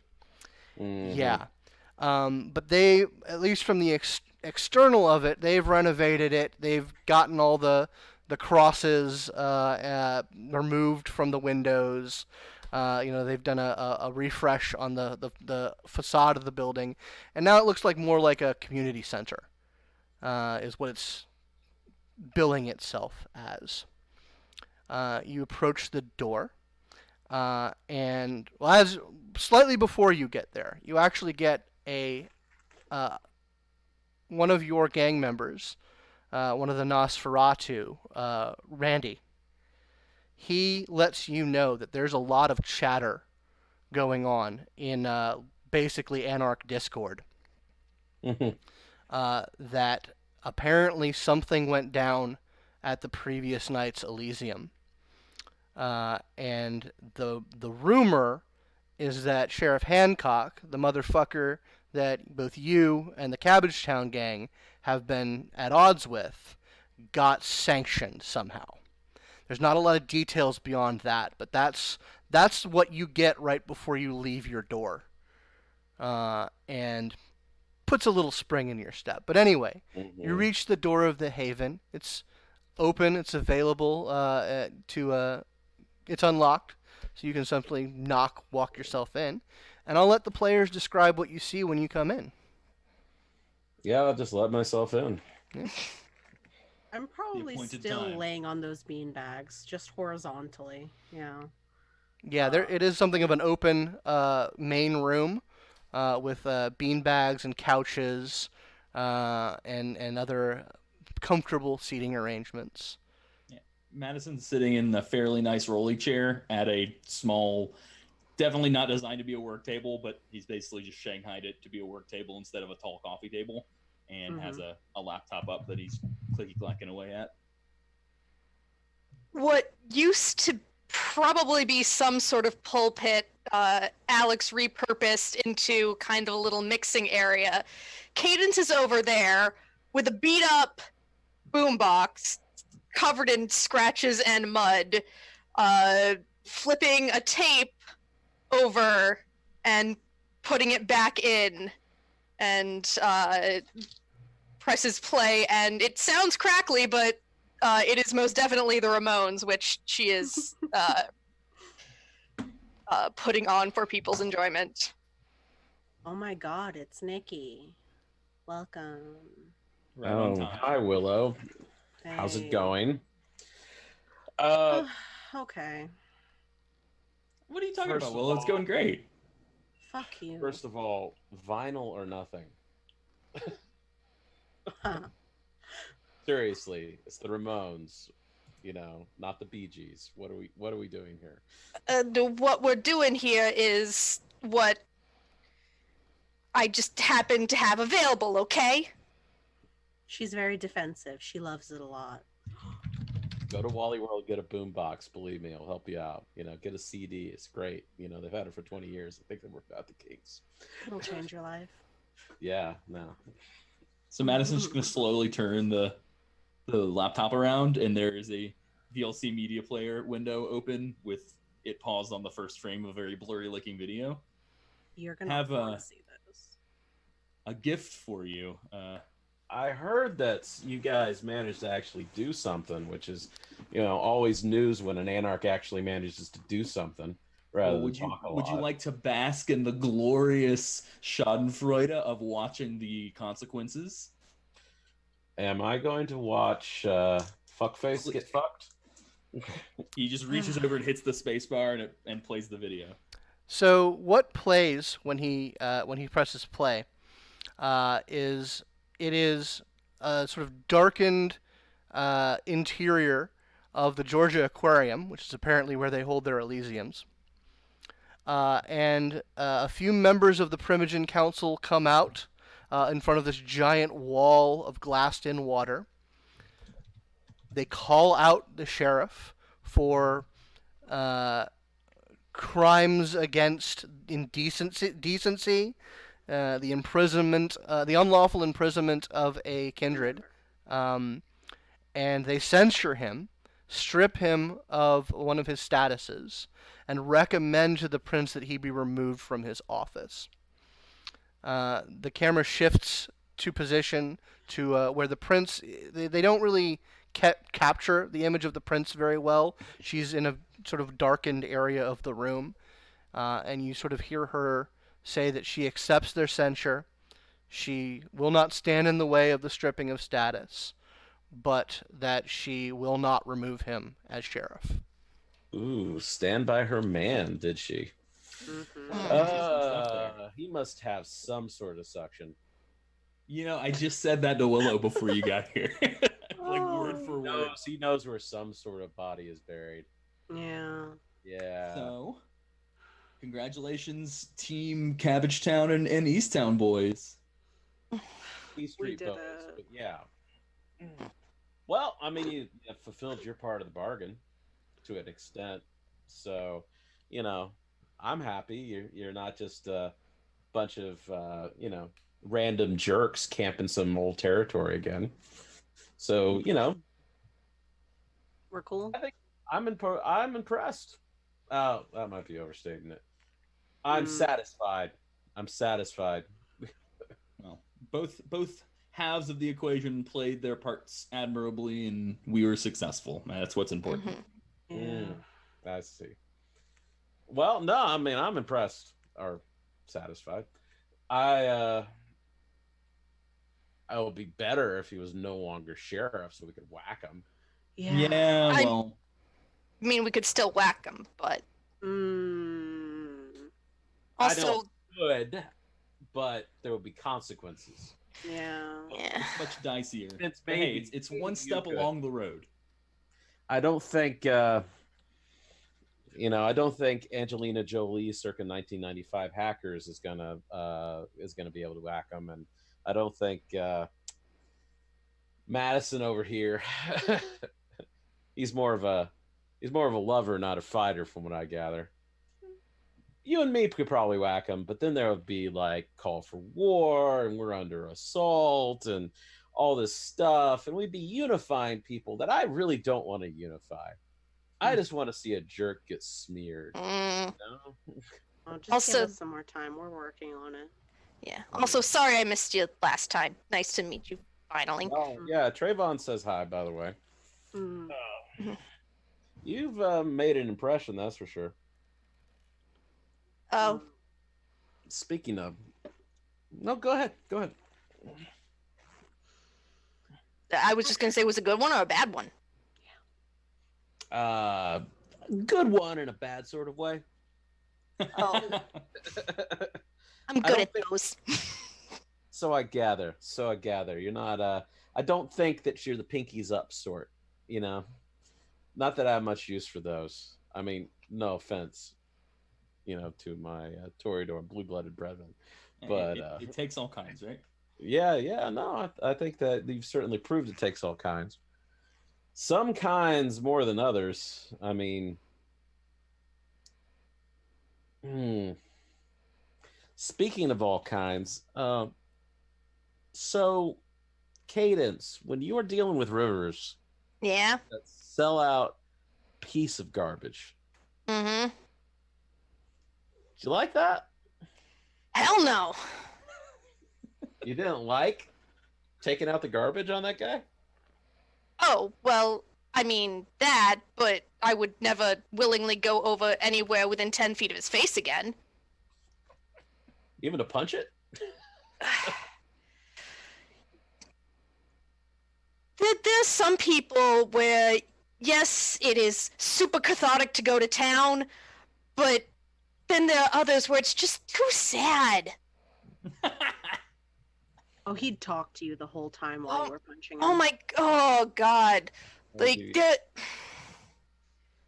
was he like giving you that whole like song and dance about how we're not changing anything and how he's doing no work? Was he doing and that? he's got this stupid fucking shrine built to everything civil rights related, and it's just like, dude, who do you think you are fooling? Mostly himself. Yeah, and it's like I want to say it's satisfying, but it's really not at the same time. I'm not quite sure how to feel about it, to be quite honest. You know, I'm just amused by a Brujah that has to call in the Camaria's help. Yeah, right? Like it would have been more satisfying if he actually fought back himself. Yeah, that's a big that's calling in. Were there even other Brujah? Were they like Ventrue or Gangrel or something? I honestly did not pay attention. Yeah, no, that's a real Brujah right there. Guy gets to hide and get other people to help him get people out of his place. Yeah, yeah. I heard all about that. That was awesome. But a lot of stuff got said apparently. Yeah, I had a feeling that was going to be a thing that got brought up. Well, let's which part cut right to it then. Yeah, which part did you think was going to get brought up? Couple things. Illuminate. Okay, one, that the cams spread nasty rumors about my boy Madison here. Two, that I tried to, poor choice on my part, provoke him verbally into throwing the first punch, and it just did not work, like, at all. Wait a second. You had trouble getting a Brujah angry. Yes! Well, we already established he's not much of a Brujah. He was angry, but he wasn't throwing punches. So, let me get this straight, just for my own edification, my understanding of the situation. The one time we want the situation to escalate, and Cadence doesn't manage to do that. Yeah, it's embarrassing. What fortune teller did you piss off? They're laughing, but it's not funny. I think it's funny. I mean, it's ironic. I bet you. Next time we just tell her to escalate any situation we don't want her to. Yeah, and then it'll go real smooth. Yeah. I mean, I'm just saying, we've only just met, but from everything I've heard, I mean, you got two settings, 0 and 11, and yet. And I was trying to be at like a 9.5 because I don't know. I wanted. He was talking shit about Madison, and I wanted to prove him wrong, but I wanted him to know he was wrong, not just feel my face in his cheek or my fist in his cheek. Well, that's the thing. I mean, let me get okay. First off, I know you're Gangrel, so you don't understand this. I won't give you a guess between 1 and 10. What is the likelihood of making any Brujah feel like he's wrong? You really have to get in there. Yeah. Point. Second off, just be yourself. You're not good at being anything else. Yeah, I know that. True. But that brings me around to the second point about people being themselves. Is that, you know what? There's rumors and then there's rumors. And that's kind of I'm not saying I believe it, but I'm not saying that there ain't nothing there. So, Madison, why don't you just, knowing that I know people and people talk to me, and I don't feel like having, despite the way I talk and the way I dress, I don't feel like being treated like just some goon off the street. So knowing all these things, me being straight with you, because, I hear people in Chicago, I've checked in on you, they got good things to say, but they also got interesting things to say. So what does that put us with your little family situation? Why don't you explain this to me in your words? Unless any of the rest of you got something to say about it. Oh no, he tells the story best. All right, so. Oh, is that what this is? A story? It's a tale. I'll give you the functional version rather than the entertaining version. Oh no, I'm here to be entertained. I mean, fair enough. I already went through the whole thing once tonight, and it hits a little close, to be totally honest with you. So I'll give you what I give you, and we'll see how it comes out. Fair. All right. So I'm a Ventrue. Ventrue. Yeah, I noticed. Yeah. Ventrue put a lot of focus on family. My family, my lineage, no exception. And like any high clan in the Camarilla, they had their enemies. And when you play Camarilla games, someone has to win and someone has to lose. And my lineage lost. And there was a whole lot of convenient, quickly discovered, clustered evidence of a lot of inappropriate behavior, heresy, not just inappropriate behavior. What? Not just inappropriate. Every imaginable stripe of reprehensible behavior was pinned on them. And I do mean pinned on them. I don't believe it, personally. But I managed to get away as one of the youngest in the lineage. Camarilla, obviously, will take those things that are ascribed to a lineage of Ventrue and assign it to the lineage of Ventrue. And so, a lot of them still have things to say about that. Still are convinced the apple doesn't fall far from the tree, so to speak. And see, now you're changing the story. What? You just changed the story. See, you told me that it was all it was all just a pack of hoo-ha, right, that they put on you. But now you're talking about apples falling from the tree and, sins of the father and all that crap. Yeah. So I didn't do any of that shit, though. Oh, you didn't do it, but something did happen. There was a lot of evidence produced that I personally don't believe, but it was enough to convince the authorities of the Camarilla to eliminate my lineage. So do you think any of it was true? I don't do this sins of a father crap, but none of it. I mean, it's kind of specific. I'm going to be very unnecessarily poetic here. My heart tells me that it wasn't true. My rational mind tells me that some of it probably was. I don't think it was all true, and I certainly think it's suspicious how quickly it was all uncovered. I'll be honest with you. I do think it was a setup. Most setups have a kernel of truth somewhere in there. Did they have heretical texts? Probably. Do I think they were all infernalists from the top to the bottom? Absolutely not. The I word came out. That is the rumor. Mm-hmm.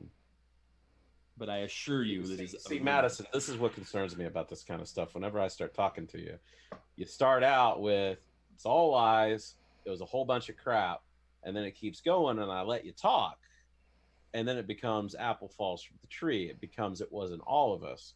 And then it becomes, well, maybe some of it was true. So this starts with, fake news, and then eventually we get to there's something, right?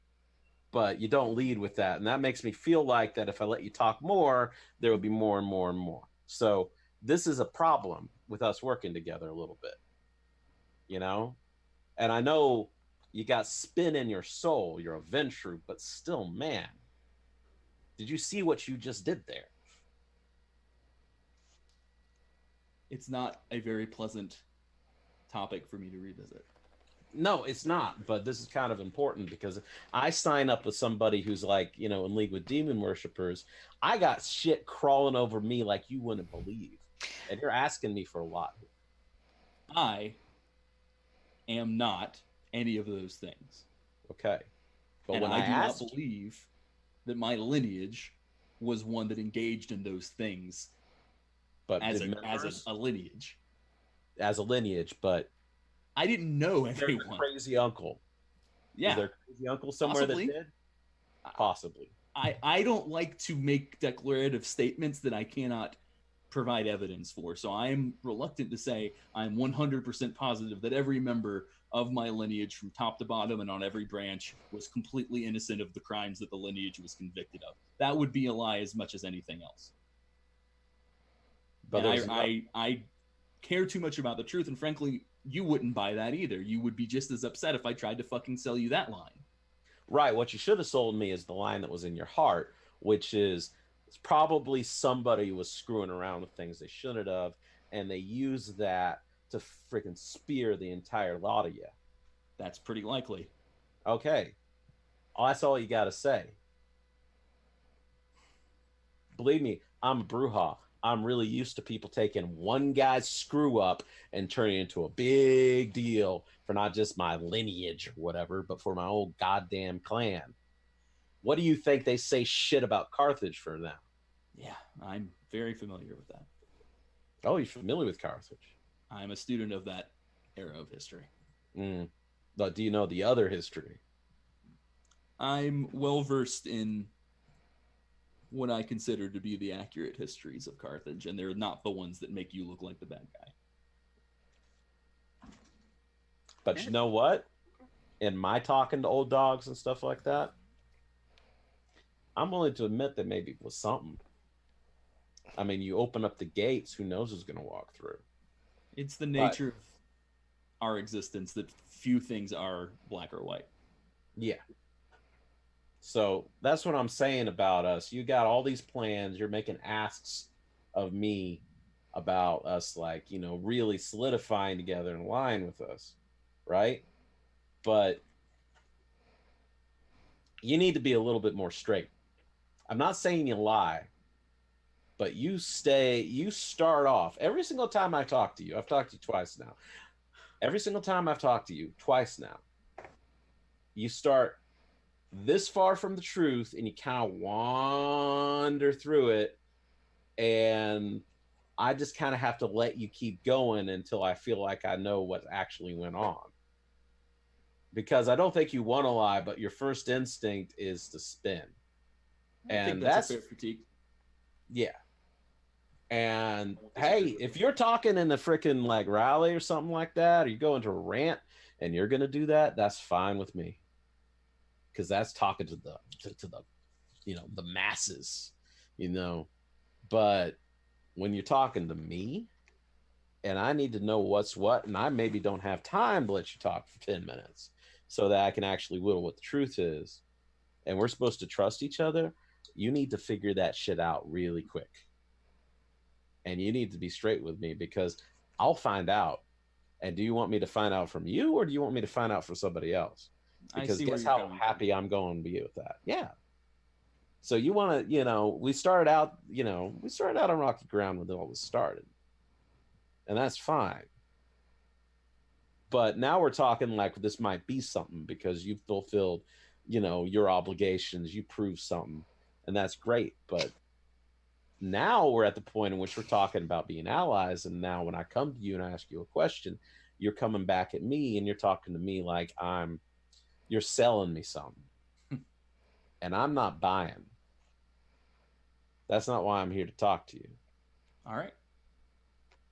I just want to make that really clear before we move on with anything. I hear what you're saying. It's a bad habit. Ventrue do that. Yeah, I guess it's in my blood, like you said. I'll keep it in mind. Oh, I'm gonna rib him on it later. Oh yeah, they're gonna make fun of me for several weeks. Thank you for the ammunition, Nicky. I mean, it's a talent. I mean, don't bash your boy here. What he's doing Spinning is yarns is it's a skill. But you just learn how to turn it off. No, I mean, you're right. It's a natural response to a social conflict, and if we're going to be allies, I don't need to have that barrier between you and me. Do you want me to come in here and act like when I'm doing the gang shit? No, I got you. I understand. Want me to put on my rant face? Go fuck you, fuck that. Knocking shit over. I would definitely appreciate that not happening. Yeah. You almost knocked our Malkavian over. So. You can try. No, it'd be good. Go ahead. Go ahead. Go ahead. It'll remind me of home. Yes. It'll take me back to a better place. Yeah, that's not dark at all. Moving forward? Yeah, let's move on. I'm just saying that, let's drop the pretense at the door. This is business, right? I'm cool with that. I can accept that. Well, I know that Cadence, you'll have to drop with your usual political savvy and pretense in order to come down to our level, my lady. But, well, I mean, I've been being quiet so far because this is his thing. I didn't want to talk over him, but if we're leaving pretense behind, sure, I'll talk all you damn well want. So what do you think about this little deal that he proposed? I mean, I'm assuming it's Madison's idea. I'd like to call it a group decision, effort, I don't know. But whose idea was it? Partially mine, partially his. Oh, okay. No, Cadence, you were the one who reached out. Take credit for it. Well, yeah, but that would mean, You were the one? Cadence? Yeah, it was my idea, but I don't like being the face. After you talked to Trayvon about that stuff? About what stuff? Beating the shit out of that guy and dealing with the Prince's Lagoon and crap like that. A few weeks ago. That thing. The thing with the guy. Whatever.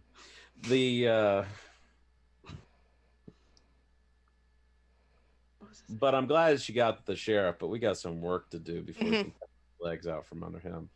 But I got the 30,000-foot view of what you guys are proposing. So why don't you let me know what exactly you're going to want from me and the East Street Boys moving forward? Because I gave you free passage to try to retreat, but we want to take it to the next level. And I know Madison, I know you had ideas. Willow, you had ideas about what to do. And I'm assuming that lovely video was your work, Willow. Oh, no. I mean, yeah, I'll take credit for that. Okay. I mean, her work in that she helped orchestrate it, but we can't take credit for the actual video. Oh, I thought you were doing all the security system shit. That was you. No, I was the one who kidnapped the prince's slave. So, I mean, I'd like to imagine that I played the most important part, but that's not true. I think it was a group effort. Yeah. I mean, distracting Evan, or using Evan to distract those people and all that. Good job. Well, that was actually that was your boy's idea. No, but you guys executed it perfectly. I mean, they in no way suspected from one moment that you were just being anything but just a bunch of belligerent jerks. Yeah. I mean, I know it comes natural and all. It comes natural for me, but well, the best lies are made of truths, right? Yeah. But I mean, play a role, play it well. You know what I'm saying? I think Shakespeare said that. But all right. Well, if we're gonna talk business, then I have something else to bring up. Something that occurred during the operation. I'm assuming you're already at least partially aware of this, but the Second Inquisition got tied up in the part of the operation that happened in the north half of the city. Did you hear about this? I know there was a fight, but go on. Well, we evaded them for the most part. Willow can tell, I think, the witness, the eyewitness part. Mm-hmm. Yeah. if you want to. Not- Go ahead, Willow. It wasn't really a great spot to be caught in, but no, they did arrive. SWAT vans and everything in front of a fucking movie theater. I got away. It was fine, but These they Jesus were freaks there. are bold. Yeah. What was that, Nicky? Sorry, I couldn't hear you. I said these Jesus freaks are getting bold. Yeah, Mm-hmm. that's problematic. They're well I'm still equipped. working on tracing exactly how they got tipped off to things going down in that area. We're not sure yet if it was something I did, something the sheriff did, or just plain old fucking bad luck. But they were there, and we ducked them, but they were involved. And Yeah. that means that they're active, and you guys should probably know about that. I'm sure everyone here is pretty aware of the fucking CDC. I'm sure that nobody is unaware, especially not Nicky. Wait. The CDC is like getting direct involved now, or is that just a front? I think we're fairly sure the Second Inquisition is Using it as a base of operation. acting through it, yeah. Good to know. Mm-hmm. So yeah, I mean, there is a decree saying that we are allowed nowhere near it. I think that in itself says a lot. Well, yeah. I mean, we've never, ever gone anywhere near that place. It's got more cameras than God. It's got its own goddamn police force. Yeah. It's a freaking compound that's supposed to be, they can lock it down to keep whatever Ebola bullshit is in there. It's a bad idea to go in there anyways. Why would you want to? Yeah, Plus, there's nobody there at night usually. But, like, now it's even shittier. yeah, now it's even a worse idea. So, I didn't know it was a base, but damn. God damn. Yeah. These, back in the day, when we had to deal with these jerks, to get them to come out at night, you had to really, really do something to get them to come out at night. They were big into just daytime stuff. So I don't know why they must have gotten provoked with a capital P To show up at night like that. Mm-hmm. Yeah, to show up when, I'm Speedy Gonzalez over here. I can move faster than a speeding bullet, and they want to go toe-to-toe with me and with a freaking like MP5. Like, that's something. I mean, I know they're scary, but I wouldn't make that choice if I was them. I mean, maybe they're stupid, but they don't seem stupid to me. No. So they must have thought it was worth their time to come blow shit up. Mm-hmm. That's crazy. I mean, I might just be thinking tactically here and putting two and two together, but why the hell would you do that if you didn't think that you needed to handle something right now? And I don't know if that informs anything you're looking into, Madison, but maybe it should. It follows parallel to my thinking on the matter. They either thought it was a very juicy opportunity, or they felt pressured to defend a holding that was something I was unaware was their holding. I'll work it out. But necessarily a holding. My concern is that they might have technology that makes them feel, like Safer? stepping up. Yeah. I mean, they showed up in big black vans. There were a lot of them. Yeah. And so, I mean, bullets don't mean anything to us, but enough of them will. God knows what they Yeah. have. Yeah. I mean, you may not be dead, but they shoot enough of your kneecaps out, you're not going to be walking. Yeah. Anyway, no reason for us to harp on it. Just wanted to put that out there, and that way we can. No, I mean, that's good information to have, that these guys are willing to show up, like do SWAT team style and stuff like that. I mean, that's a whole different level of danger, guys. I mean, Mhm. Yeah. that's a problem. I mean, and I don't know what they could possibly have that would make them bold. I mean, if they've had flamethrowers for 80 years, I mean, what more? How much more boldness do you need? But let's hope we don't find out any fucking crazy vampire killing gun technology that they've developed. Technology gets better every year. They can just keep. oh, that. they got that shit. They got exploding bullets. They got fucking, like, I've fought like hunters, like, during the bad times. I've killed a few. They had stuff that hurt, but I was still quicker and meaner than they were. Like, like one vampire, 3-on-1, and if the one's a vampire, don't work out so well for the 3. I don't care what they are. If they're knights in full armor with miniguns, it doesn't work out for them. Because, especially against somebody like me, because if I don't beat their ass, I scare them. Yeah. Fair. Or I make them really interested in me. But beyond that, we got the Malkavian woman that the sheriff had been leaning on For information. And, Alex pulled some sort of crazy trick out of his ass and was able to break her blood bond. Yeah, so whatever he was, even if he still has his position, he won't be nearly so well informed of the goings-on of people he's got his eye on. So, was she just using her powers, or was she giving out stuff from the movement? We're fairly sure that she was just using her powers of the blood to divine on situations. All right. She didn't have informants. We didn't have any turncoats. No, she was she was a puppet. A pattern reader. That was the sense that I got from her. One of those crazy Cassandra bullshit. But yeah, so she is no longer chained by the blood, which is nice. We did the right thing and gave her the opportunity to either return to the Camarilla, of which she was a member, or to pursue a new path with us. She chose to return. We personally delivered her to the Malkavian Primogen, which of course means we sowed more than a little discontent between the Malkavians and the Nosferatu. And I have contact with her still, so we have a possible in for future operations. Yeah, she was grateful.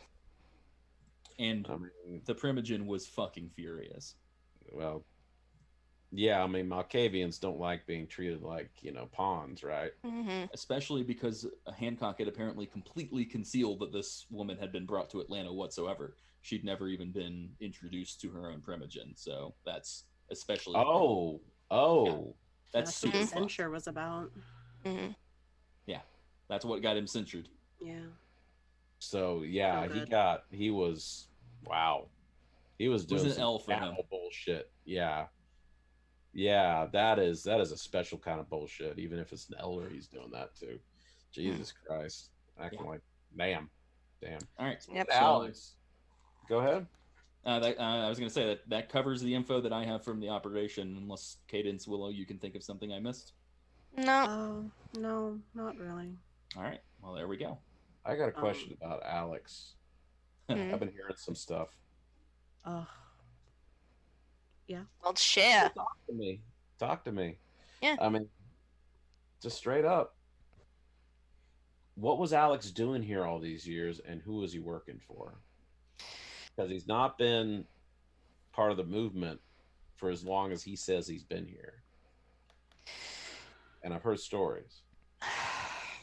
Well, I don't know the exact timeline, but he was embraced into the Sabbat. Yeah. And he got out because he didn't like the way they were treating mortals. So he said, fuck it, I'm out. Yeah, don't get me wrong, that seems noble, right, and true and all that, but you believe that he just moseyed on out like he was quitting working at Target, No, we don't. He had help. He paid some pretty heavy prices to who? People within the Sabbat who were sympathetic, I guess. So he owes boons to Sabbat. Sorry? He owes boons to the Sabbat. It was... I don't believe they were boons. I believe they were favors paid at the time. I don't think it's an outstanding ledger. Oh, okay. So he doesn't have a leash around his neck. No. Not as far as we know. Not as far as you know. That's the honest answer. Wow. I would like you to be able in the near future to give me a more confident answer. Oh, Well, that's I can a pretty give you confident answer in my estimation, to be clear. I also am confident that the people who helped him on in the best standing with the Sabbat anyway. It seemed like a mutual interest. So. At least Yeah, the but way he does tells it. The That doesn't put Sabbat. his mind at ease.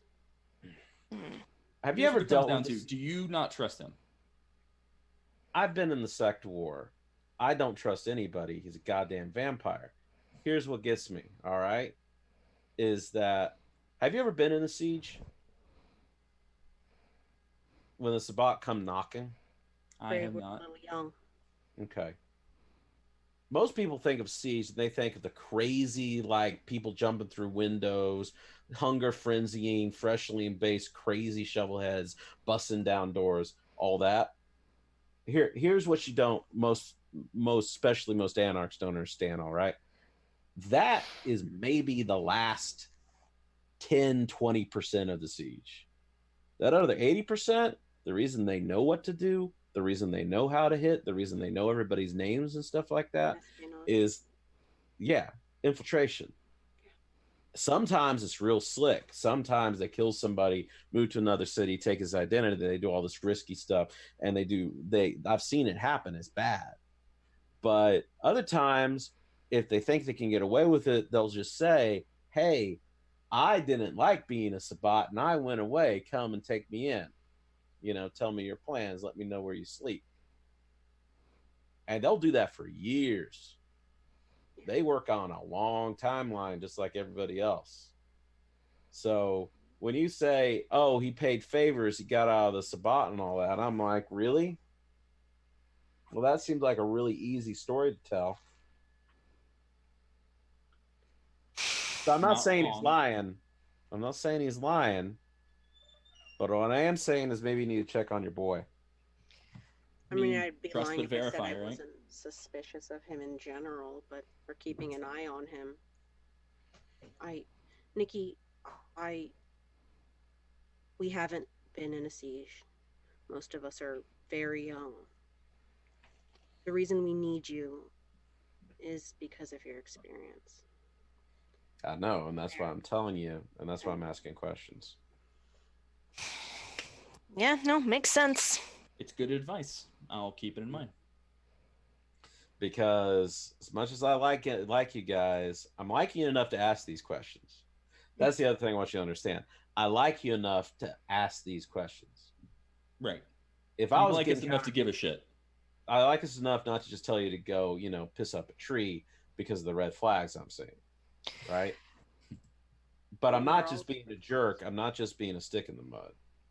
No, you're valid. Everything you're asking for is completely valid, and I expected you to ask all of these questions. Yeah, but I'm trying to. Unfortunately, we don't have answers for a lot of them. One, he's not here. Right, I know he's not here, but this is the thing I'm trying to impress upon you as being goddamn. I guess I'm a mentor now. God fucking damn. Right, so Sneaks up on you.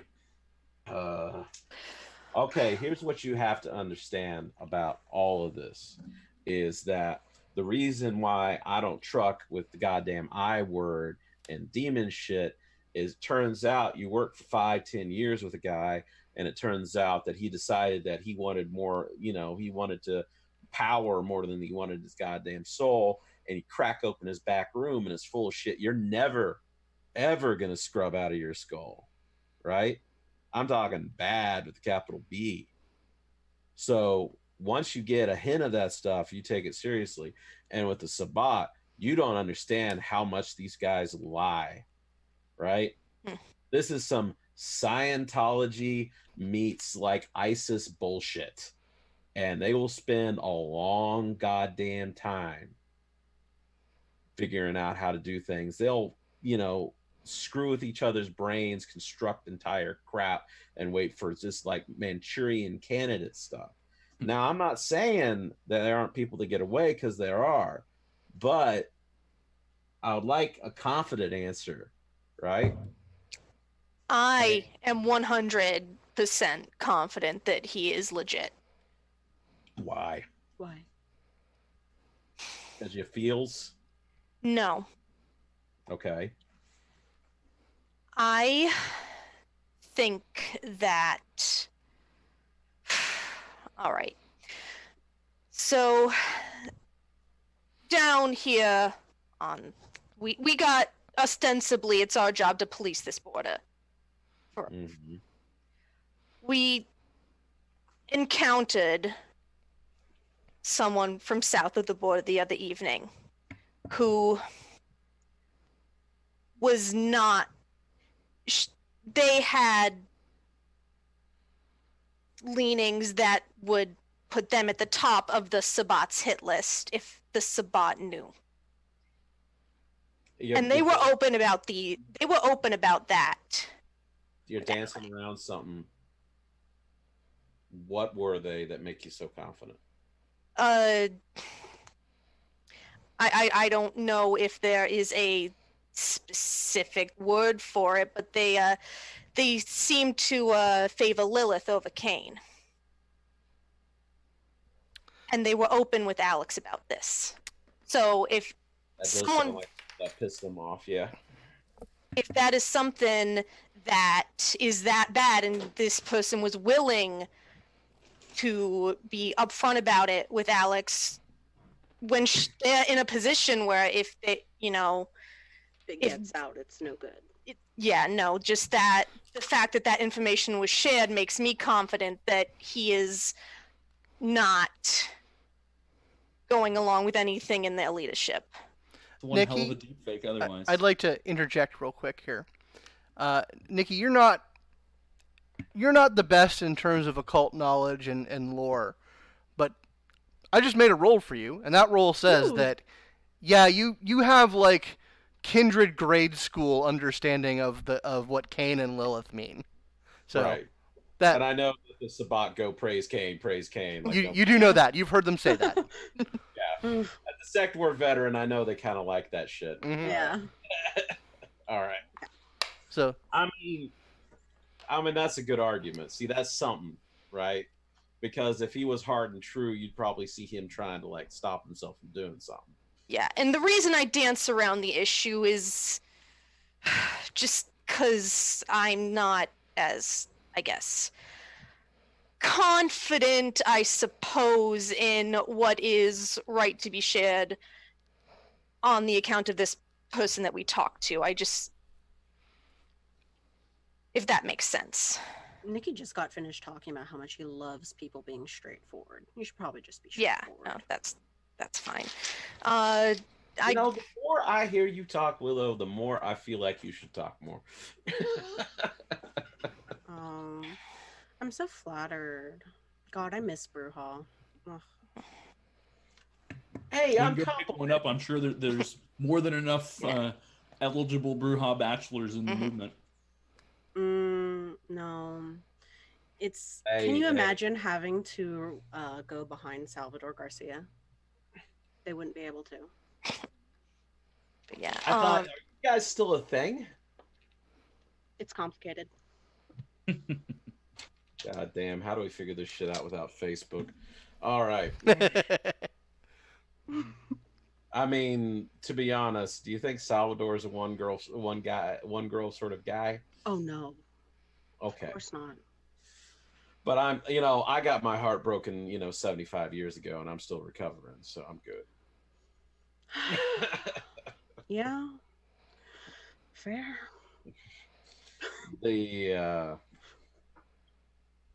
All right, so Alex, if he's a mole, he's so deep, probably nobody could figure it out if what you said happened, Mm-hmm. So because I might not know the whole hoogie whatever about like how all that crap they believe is, but I'm pretty sure the Sabbat ain't Lilith fans.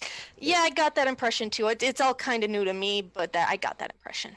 That's some burn at the stake sort of heresy.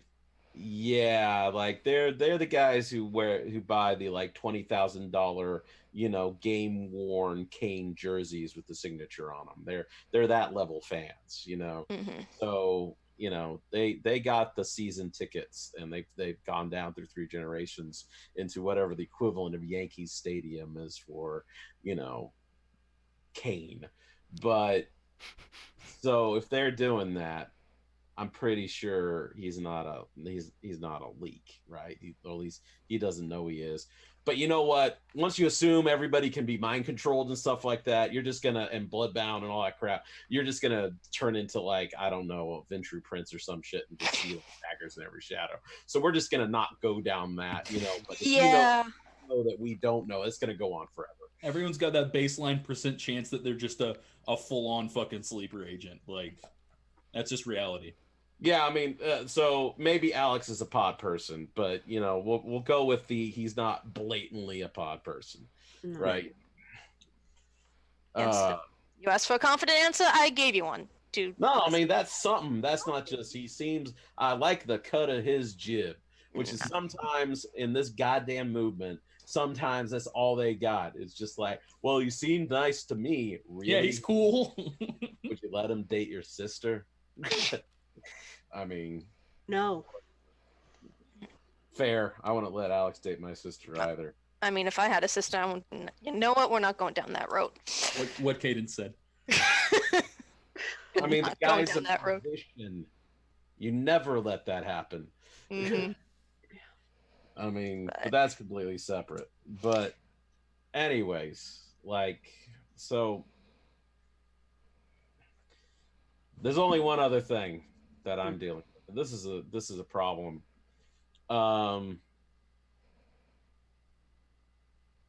At this point, I'm willing to merge territories to a certain extent, right? Mm-hmm. We'll provide physical defense. You provide intelligence. You do your thing, Cadence. You know, you can start rolling with the boys around. You know, and I'll send, you know, some of my more brainy types over there, and we'll just like, you know, trade resources, get some FaceTime with each other, that sort of thing. You know, we're not. My boys are still my boys. Your boys are still your boys. Right. You know, it's not being that kind of arrangement, right? And we ain't setting up a barony or any crap. No. Over here. There's something I need you to do for me, though. Go for it. So, there's this, I don't know if I mentioned this before, there's this, like, veterans group who's going around cleaning up my neighborhood. Don't think you did mention that. I think we were too busy waving our dicks at each other last time we met. Tensions were high. No, we didn't know each other, and I didn't know you from Adam or Kane or whatever the hell we're going over for now. Now, they're going around, they're cleaning things up, they're like, you know, they're upsetting the apple cart, and it seems kind of iffy to me the way they're going about things. However, I don't really feel like rolling onto a bunch of 50-year-old like army vets and beating the crap out of them. That sounds pretty fucked up, right? Wow, you really are laughing at that. I'm sorry, it's just funny. Well, he's probably just imagining me, you know, warrior of the movement, deciding to roll grandpa. That's why I'm laughing. Yeah. Like ripping his walker off and like just wailing on him like it's a WWE match, and I got my hands on the chair. Okay, yeah, you're beating up Shriners. Okay, keep going. See, you're laughing now. See, Toreador trying to act better than everybody else. It never changed. So you want us to look into these guys? Look into them, and also just get them just to do something in a better neighborhood. Yeah, you know, no, I feel you. I feel you on that. Yeah, I mean, I don't want my easy. Yeah, well, I don't know. There's something going on, so I don't know. Fair enough. Why would they show up here doing this? Well, I'll let you know why that is. Yeah, you don't even have let me know, but just like get them out of here. Like you decided that you can deal with this stuff. This has kind of become your thing. Of course. Mm-hmm. So, you know, moving on to the next part of this lovely project. Why don't you handle it? See what happens. Yeah, that's definitely within the wheelhouse of our half of the equation. So. Mm-hmm. All right, then. So as you guys are going over some of the nitty-gritty particulars of things, there is a quick knocking at the outer door Cadence will go get it. Okay. You open it. It's Cleveland. Oh. You know, wearing his shitty jacket, and he says, "Can I pop in for a second?"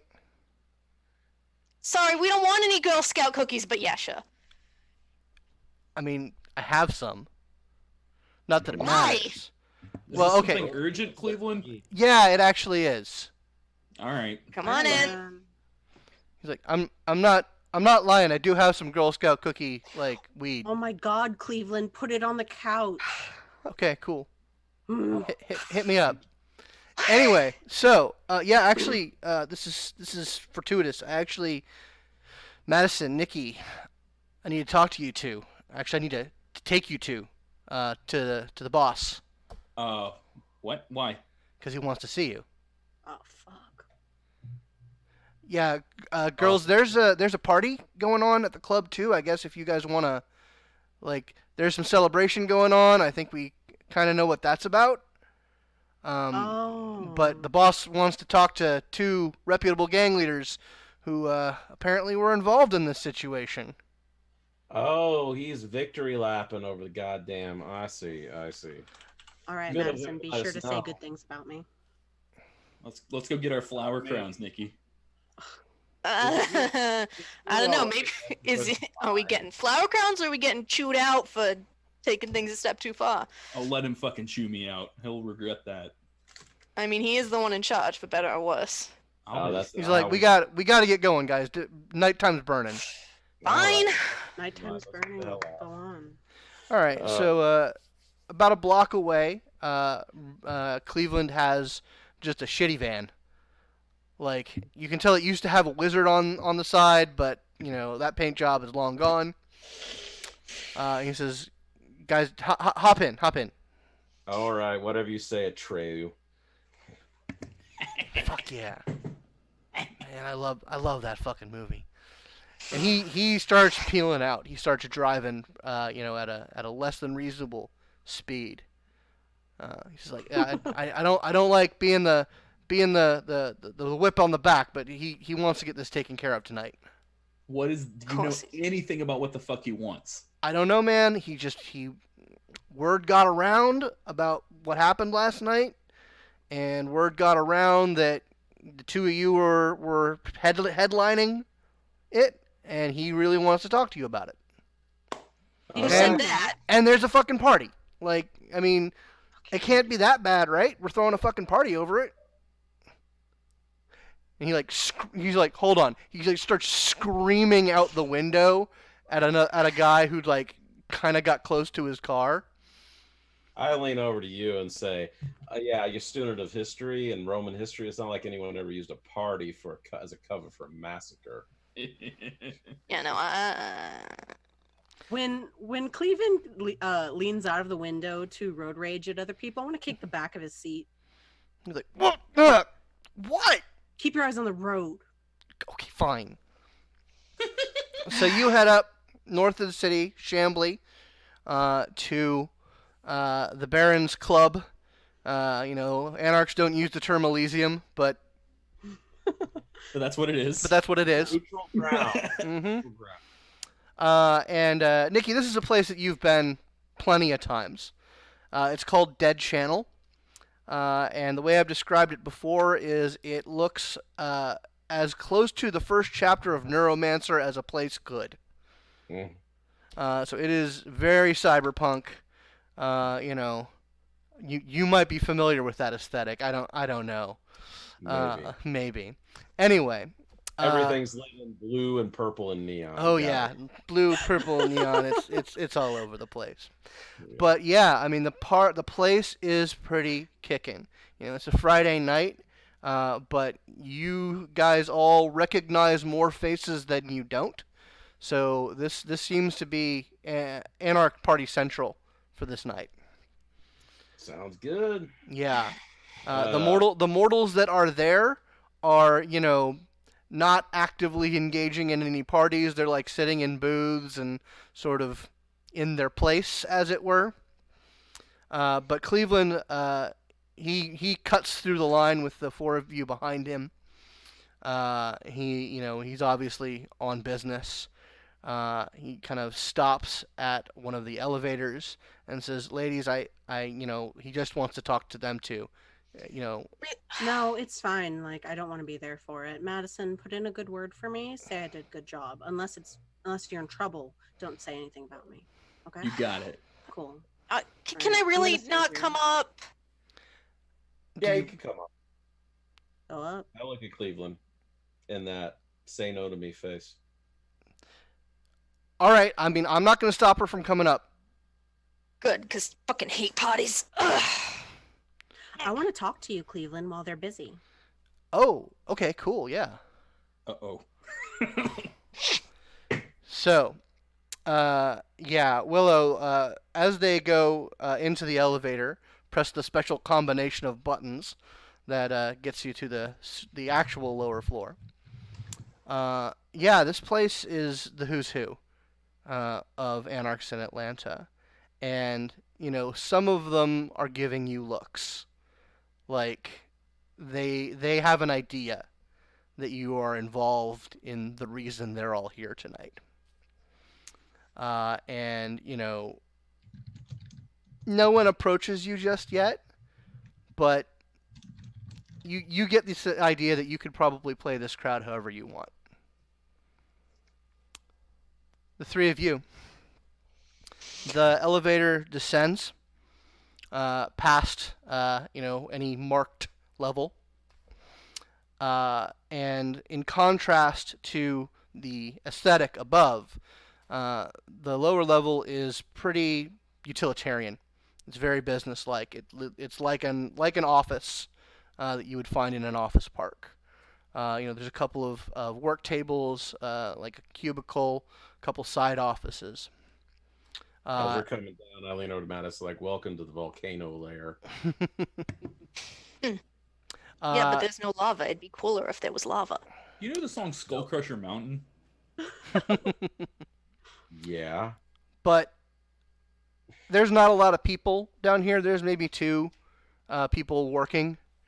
They both of them look and follow you as you go to the back office, which has glass paneling and pretty nicely arranged office where Baron Tran awaits you.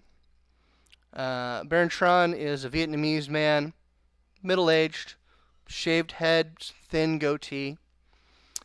He's got a Oxford shirt on right now, sleeves rolled up to his elbows. And he looks at Madison, and he looks at Nicky. He kind of puzzlingly looks at Cadence. I'm her mentor. She's learning the ropes. Well, far be it from me. He says, "Come in, have a seat." I take a seat like I own the place. He says, so, I hear that congratulations are in order. Oh, this is urgent all congratulations, apparently. Yeah. He says, I heard it was a joint job. Regardless. And I just gave the bodies. No, the movement runs on bodies. You telling me? All right. We don't got too long before daylight starts showing its face, so I'm not going to have a tete-a-tete on this. We're not going to have a back and forth. All right. I am by no means upset Called at it. what you've accomplished. By no means. However, I have some concerns. Yeah. First thing I want, what went down? Bullet point it for me. What exactly happened with the sheriff? Madison constructed this plan to embarrass the fuck out of him by exposing that he enslaved some elder Malkavian and didn't even tell the goddamn Primogen about it. Got her out, exposed him, and he got wrapped her over the fucking knuckles. He's on his last leg. If we can push him a little bit more, we'll get him out of the position and we can whack him. Madison, Cadence, does this sync up? Yep. What happened? Okay. Yep. You want to see the video? You have a video? Did you not see on the chat earlier? Oh yeah, these guys are like the CIA. They got some shit. You have no idea. He says, You know. I would like to see that video, but there's a few things Yeah, that no, go ahead. It's we great. need to take care of. So, like I said, not upset at all. Good work. Son of a bitch needed it. Had it coming 6 weeks from Sunday. But what I need to hear from the two of you, and Cadence, you can chime in if you want. Happy I want to do hear so. that it's over. I want to hear that it's done. What? He's not dead. It's not done yet. Let me tell you why I want to hear it's over. Because the fucking Second Inquisition got involved. Do I make myself clear? They killed Trayvon's boy and put him in a goddamn tire and dumped him through the ceiling. I understand there were reasons for this. I'm not saying you weren't justified in doing what you're doing. We're justified doing a hell of a lot more. It's neither here nor there. I need to hear that it's done. You say so, but damn. No, wait, Let's no. put it on ice. Can we agree to that? If it flares up, if you have some other problems, you call me first. And we talk about it. So, any conflict with the Camarilla, we just gotta hold off because the Second Inquisition might get involved? With Hancock. Do you think the Second Inquisition's involvement is in some way isolated to our conflict with Hancock?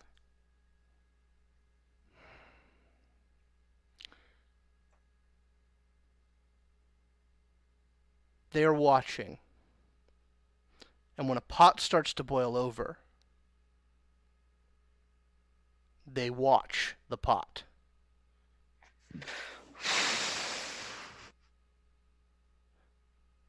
Am I truly being unreasonable here? No, I don't think you are, and Yeah. that's why I'm suggesting that we can all agree to at least chill a little bit, take our time, and make sure that we do this, whatever it is we do, safely. And if the No, it Second makes Inquisition sense. is all up in our shit right now, then it is perfectly reasonable to put it on ice, like I said. But, like Nicky said, I don't think this is settled up in a just fashion. Yeah, and there Nicky will is. come a time where there needs to be a complete reckoning. I am Nicky not is- arguing that. It is Then I think I can agree to your point. Nicky, what do you think? I think that when you trip up your foe in a fight, you keep hitting them until he's down. You don't wait for him to recover. What he said. But I ain't big brain like you, Tran, but Nicky, this is a 1-2 and we only got the one. I understand that. And I think you understand that I see the big picture. Yeah, you do. I'm not saying it's over forever. And if I'm it not flares saying up, okay, good. If it flares up, if something comes your way from him, you let me know. We'll handle it together. One last thing. I've kept this under wraps. It's not gotten out to everyone. But I heard through one of the Nosferatu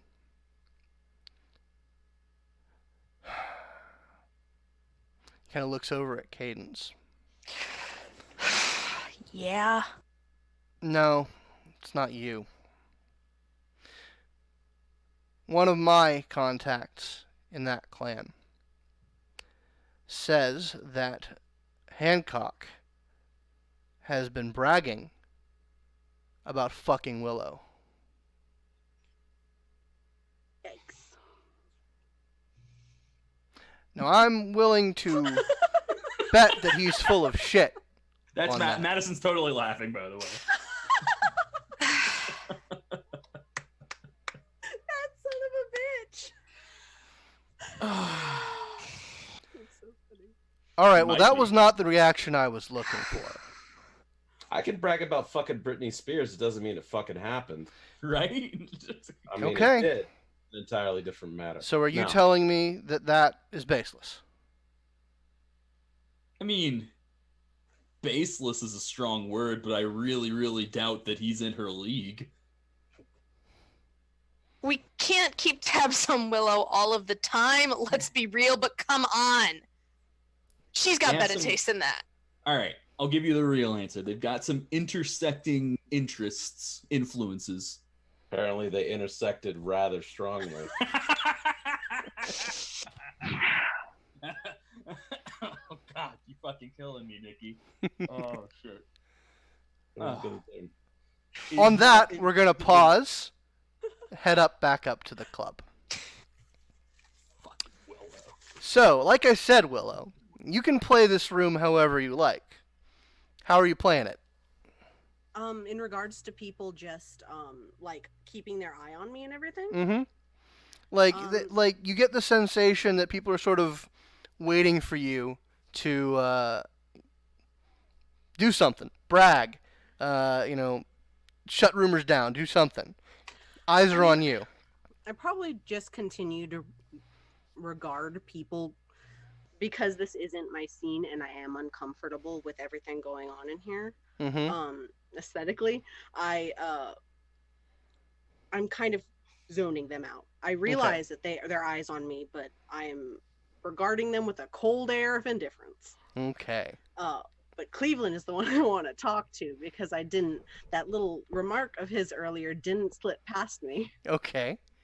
So yeah, he stays with you, and after he talks to a few people, he comes back to the little stand table that you've sort of set up around. It's like, you wanted to talk? Yeah, I wanted to talk. What about? The remark you made earlier was a little snide. Which one? I make a lot of snide remarks. The one that you said immediately when you came in, Cleveland, do not fuck with me. My brain is Swiss cheese. Like, I just ate 3 different people on 3 different drugs. Please refresh my memory. I just want to lean in. And I'm trying to remember what was it exactly that he had said on the way out. It was, this is Mo trying to think. Scott doesn't remember. Oh, God.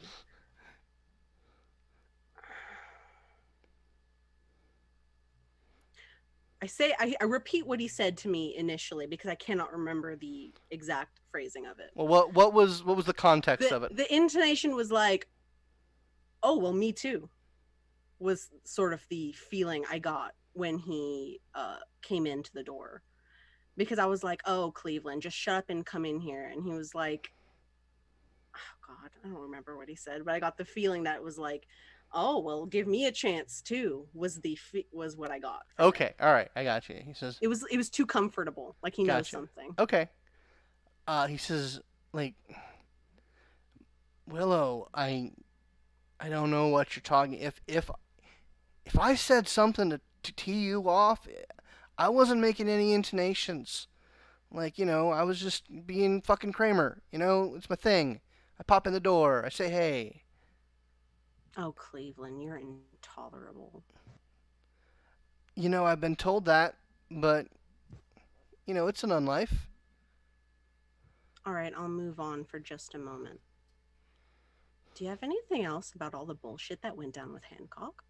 I mean, I got the video, but is there any more? I'm dying for those rumors. Yeah, I'm not on that pulse. You're not? Yeah, no. I mean, I don't believe you. I'm the bag man, I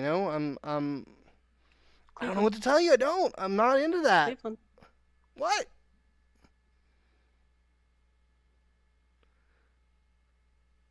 Well, Cleveland. if I knew something, I'd fucking tell you. You're so full of shit. Fuck, I Willow. just sort of lean back. You're like, okay, look. I don't know what it is. I may have heard one thing. Let me hear it.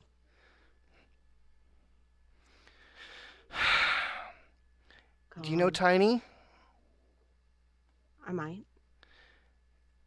He's one of the Nos. Uh-huh. From fucking what is that shithole? Fucking Decatur. Mm-hmm. He was in here earlier and he said he had something to tell the Baron. Uh-huh. And it was, like he wasn't saying he kind of got he had the vibe that it wasn't just some random thing. Oh my God, like it was. spit it out. I don't know what he knows. King. I don't know what he knows. He's right over there. You can fucking talk to him. He's right over there. Okay. You're off the hook. Oh, God, jeez. Well, what the fuck is up with you? Now I need to go drink someone who's drunk. And he storms off. I've always been this way. And I go to talk to Tiny. Okay. Back in the office. He says, so what is the nature of these intersecting influences, if you can tell me? I'll be honest. A mommy and a daddy love each other really much. Fucking Christ, Nicky. What? I can't just let that walk past. No, you did the right thing. You did the right thing. I'm glad that my morals have lived up to your standards, Ventrue. Okay, so, like, jokes aside, like, what are we telling him, Madison? Like, what? Okay. I really had to recollect myself. So Willow's into security, property security, that kind of thing. It's kind of her jam. Hancock is the sheriff of the Camarilla, has similar influences, and Willow is very manipulative. So I suspect that they have some sort of contact or arrangement to keep the tectonic plates from bumping against each other. You might want to not do this. Yeah. It was on purpose, Nicky. God damn it. All right. Now, look, if you want, we can walk upstairs and. He's like, I vote the Gangrel do it because they can take the hit, but she can just walk up and say, "Did you fuck the sheriff? Did you fuck the deputy?" If you're Madison, about her being compromised, that's not an issue. Madison, I would like you to roll a charisma subterfuge, please. Sure. I got 3 dots of Anarch status now because I bought another one. Oh, good Hell times. yeah. I mean, that makes sense with what's been going on. Mm-hmm. All right, so 2 subterfuge, charisma or manipulation. Manipulation. Sorry. All right, and my 3 Anarch status. Viewers, if you want to know the truth of this situation, you can watch the side session on Patreon for just $1. It's funny. How many successes did you get? 3. Okay. I'd buy that for $1. Oh wait, actually, I might have some bonus dice on him for being an Anarch. Oh. Because I've got lore sheets shit that gives me bonus dice when dealing with Anarchs. You should look into that. Yeah, I'm checking right now. Is this something that Madison specifically needs to roll, or would anyone observing? He's the one that made the most declarative statement about what was going on between Willow and Hancock. Speaking of which, Willow. Yeah, no, I'm gonna talk to that guy. Yeah, he is in the corner, like kind of in the shadows. He's true to his name. He's small. Like he's a very small guy. And he's got like hoodie over his head, and when you approach him, like, are you trying to be sly at all? Or... Oh no, I'm just brazenly approaching him. Okay, when you brazenly approach him, he actually like just starts to snicker. What He's was his name again? Tiny? Tiny, like he's like, hey Willow. Hi, Tiny. What's up? I heard that there's some tweeting about me. Oh, I don't use fucking Twitter. Shut up. You know what I mean. Come on. I've got to know. My curiosity is killing me. Well, okay. Well, mine's killing me too. So I'm not gonna say anything. But he pulls out a shitty like giant fucking smartphone and taps on it a little bit. And he sort of turns it around like a little slowly at first and then quickly. And what's on his screen is the cover of a DVD of the porn parody of a movie Cancock. What's all this about? Holy shit. I'm just saying I heard some things in the underground. Baron doesn't want me to talk about specifics. I'm sure I could loosen your lips. Apparently. Don't laugh. And I give a little smile. Mm-hmm. I want to know. I want to know what's being said. It's my narrative. It is. Yeah, I guess it And is. so I want to know. What do you want, Tiny? Oh, we're talking about that. Okay. Sure. This can be completely business if you'd prefer that. I've heard about the party. Oh, yeah? What about it? I heard the Ash bitch is hosting. Yeah. Okay. Get me something of hers. Really? Yeah. Oh my goodness. Doesn't have to be big. Doesn't have to be big. Yeah, fucking napkin. A nap. Okay. All right. Like. You promise? Something of hers. Yeah. You promise?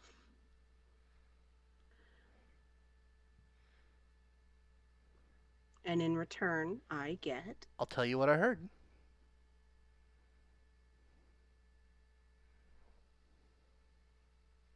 It's not good enough for me, Tiny. Can I negotiate with him? Yeah. Give me a charisma persuasion. While you're doing that, Madison, what was the end result of your roll? So I did have one bonus die, and that put me to a 4 successes. Okay. You think that your explanation satisfies him, but he basically says, it's totally plausible that sort of thing can be bullshit, but let's just hope that it stays bullshit, right? I'll be sure to tell her to avoid any distasteful trysts with the Nosferatu sheriff of the Camarilla. We'll make sure she has a strict curfew of 10 p.m. Yeah, but, like, Tran, even if it was, like, the Toreador have laid more pipe than Shell oil. I mean, it doesn't mean nothing. I don't care about propriety or anything like that. Care about fucking. I care about fucking security, all right? Fair enough. You're worried that she might be compromised. I get it. I do. Yeah. Now, if a Gangrel has a one true love, that means something. A Toreador has a one true love, must be fucking Tuesday. Mm-hmm. All right. Thanks for the tip. I'll keep something an eye else. on it. Like, all right. My time's running out. Nicky, I got your favorite party favor. She's in tonight. Oh, is she? Yeah. Hey, we're gonna split. All right. You have a good day. All right. It was good seeing you, Nicky. Have a good night. And we're gonna end briefly back in the club. Willow, what did you roll? I got a single success. Does me being a pretty girl help with my looks merit? Go ahead and roll the dice for it. It's just one more, I think. Yeah. Let me see. No. Okay. Still one. Would you like to spend a willpower? Let me look at what it's looking like. Last time we actually did get most of it back, what on account of Yeah. the long break. So yes, I am willing Okay. to do that. You can roll So I 3 take normal 2 of those dice. dice. Yeah. Okay, you take 2. Like you re-roll 3 of your normal dice. However, it would equal out. Oh shit. I got a 10 and 2 successes, so that Nice. would be That would be 3 successes. 3 successes. Okay. All right. What position would you like to be in this? Where do you want? You want him to come down? I want him. I'll still get him something from her, Mhm. but I want a sneak peek. Is what I want. I want Okay. a sneak peek of the juicy gossip. And so when I say that's not good enough for me, Mm-hmm. He it has says to be worth my while. Come he on. says I've only heard one big thing recently, but tell you what, you get me this thing, I'll give you what I know now. Okay. You get me this thing, and I'll line something up for you. Sounds like a deal. Okay. Last time I was down in the Warren, and I don't think it's any huge secret that like sect doesn't really matter down there. Yeah.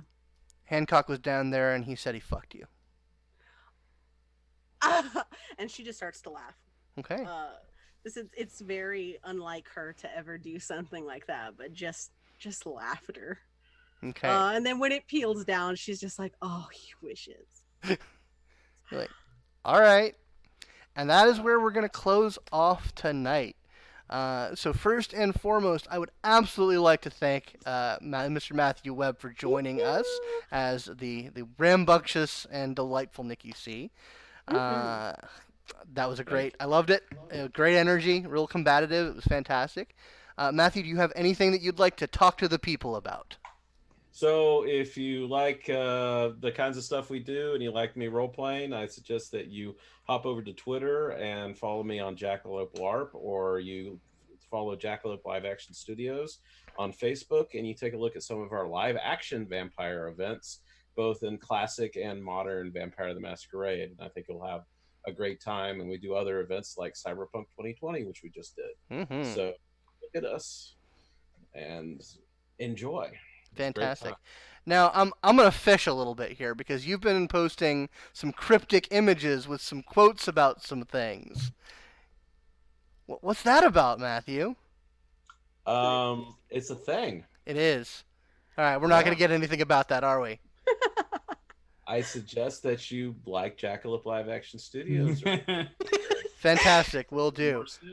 Okay, and Dylan, McKenna, Mo, anything you'd like to talk about? Yes. Okay.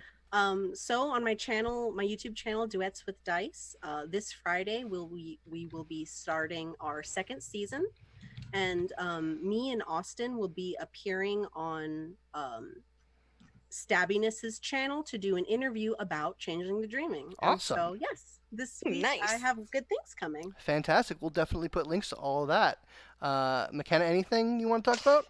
Nope, nothing new. All right then. Well, finally, I would like to give a wonderful, heartfelt thank to all of my patrons, particularly Mr. David Haddad, Mr. Michael Tyson, and Miss Mo Ferrer, for being my $5 patrons. And I'm going to put everybody's name up on a title card real quick, and we're going to head on out. Thank you very much. We'll see everyone back in 2 weeks. See you guys. Fuck Nazis. Indeed. Fuck 'em the Nazis. Night night. Mm-hmm.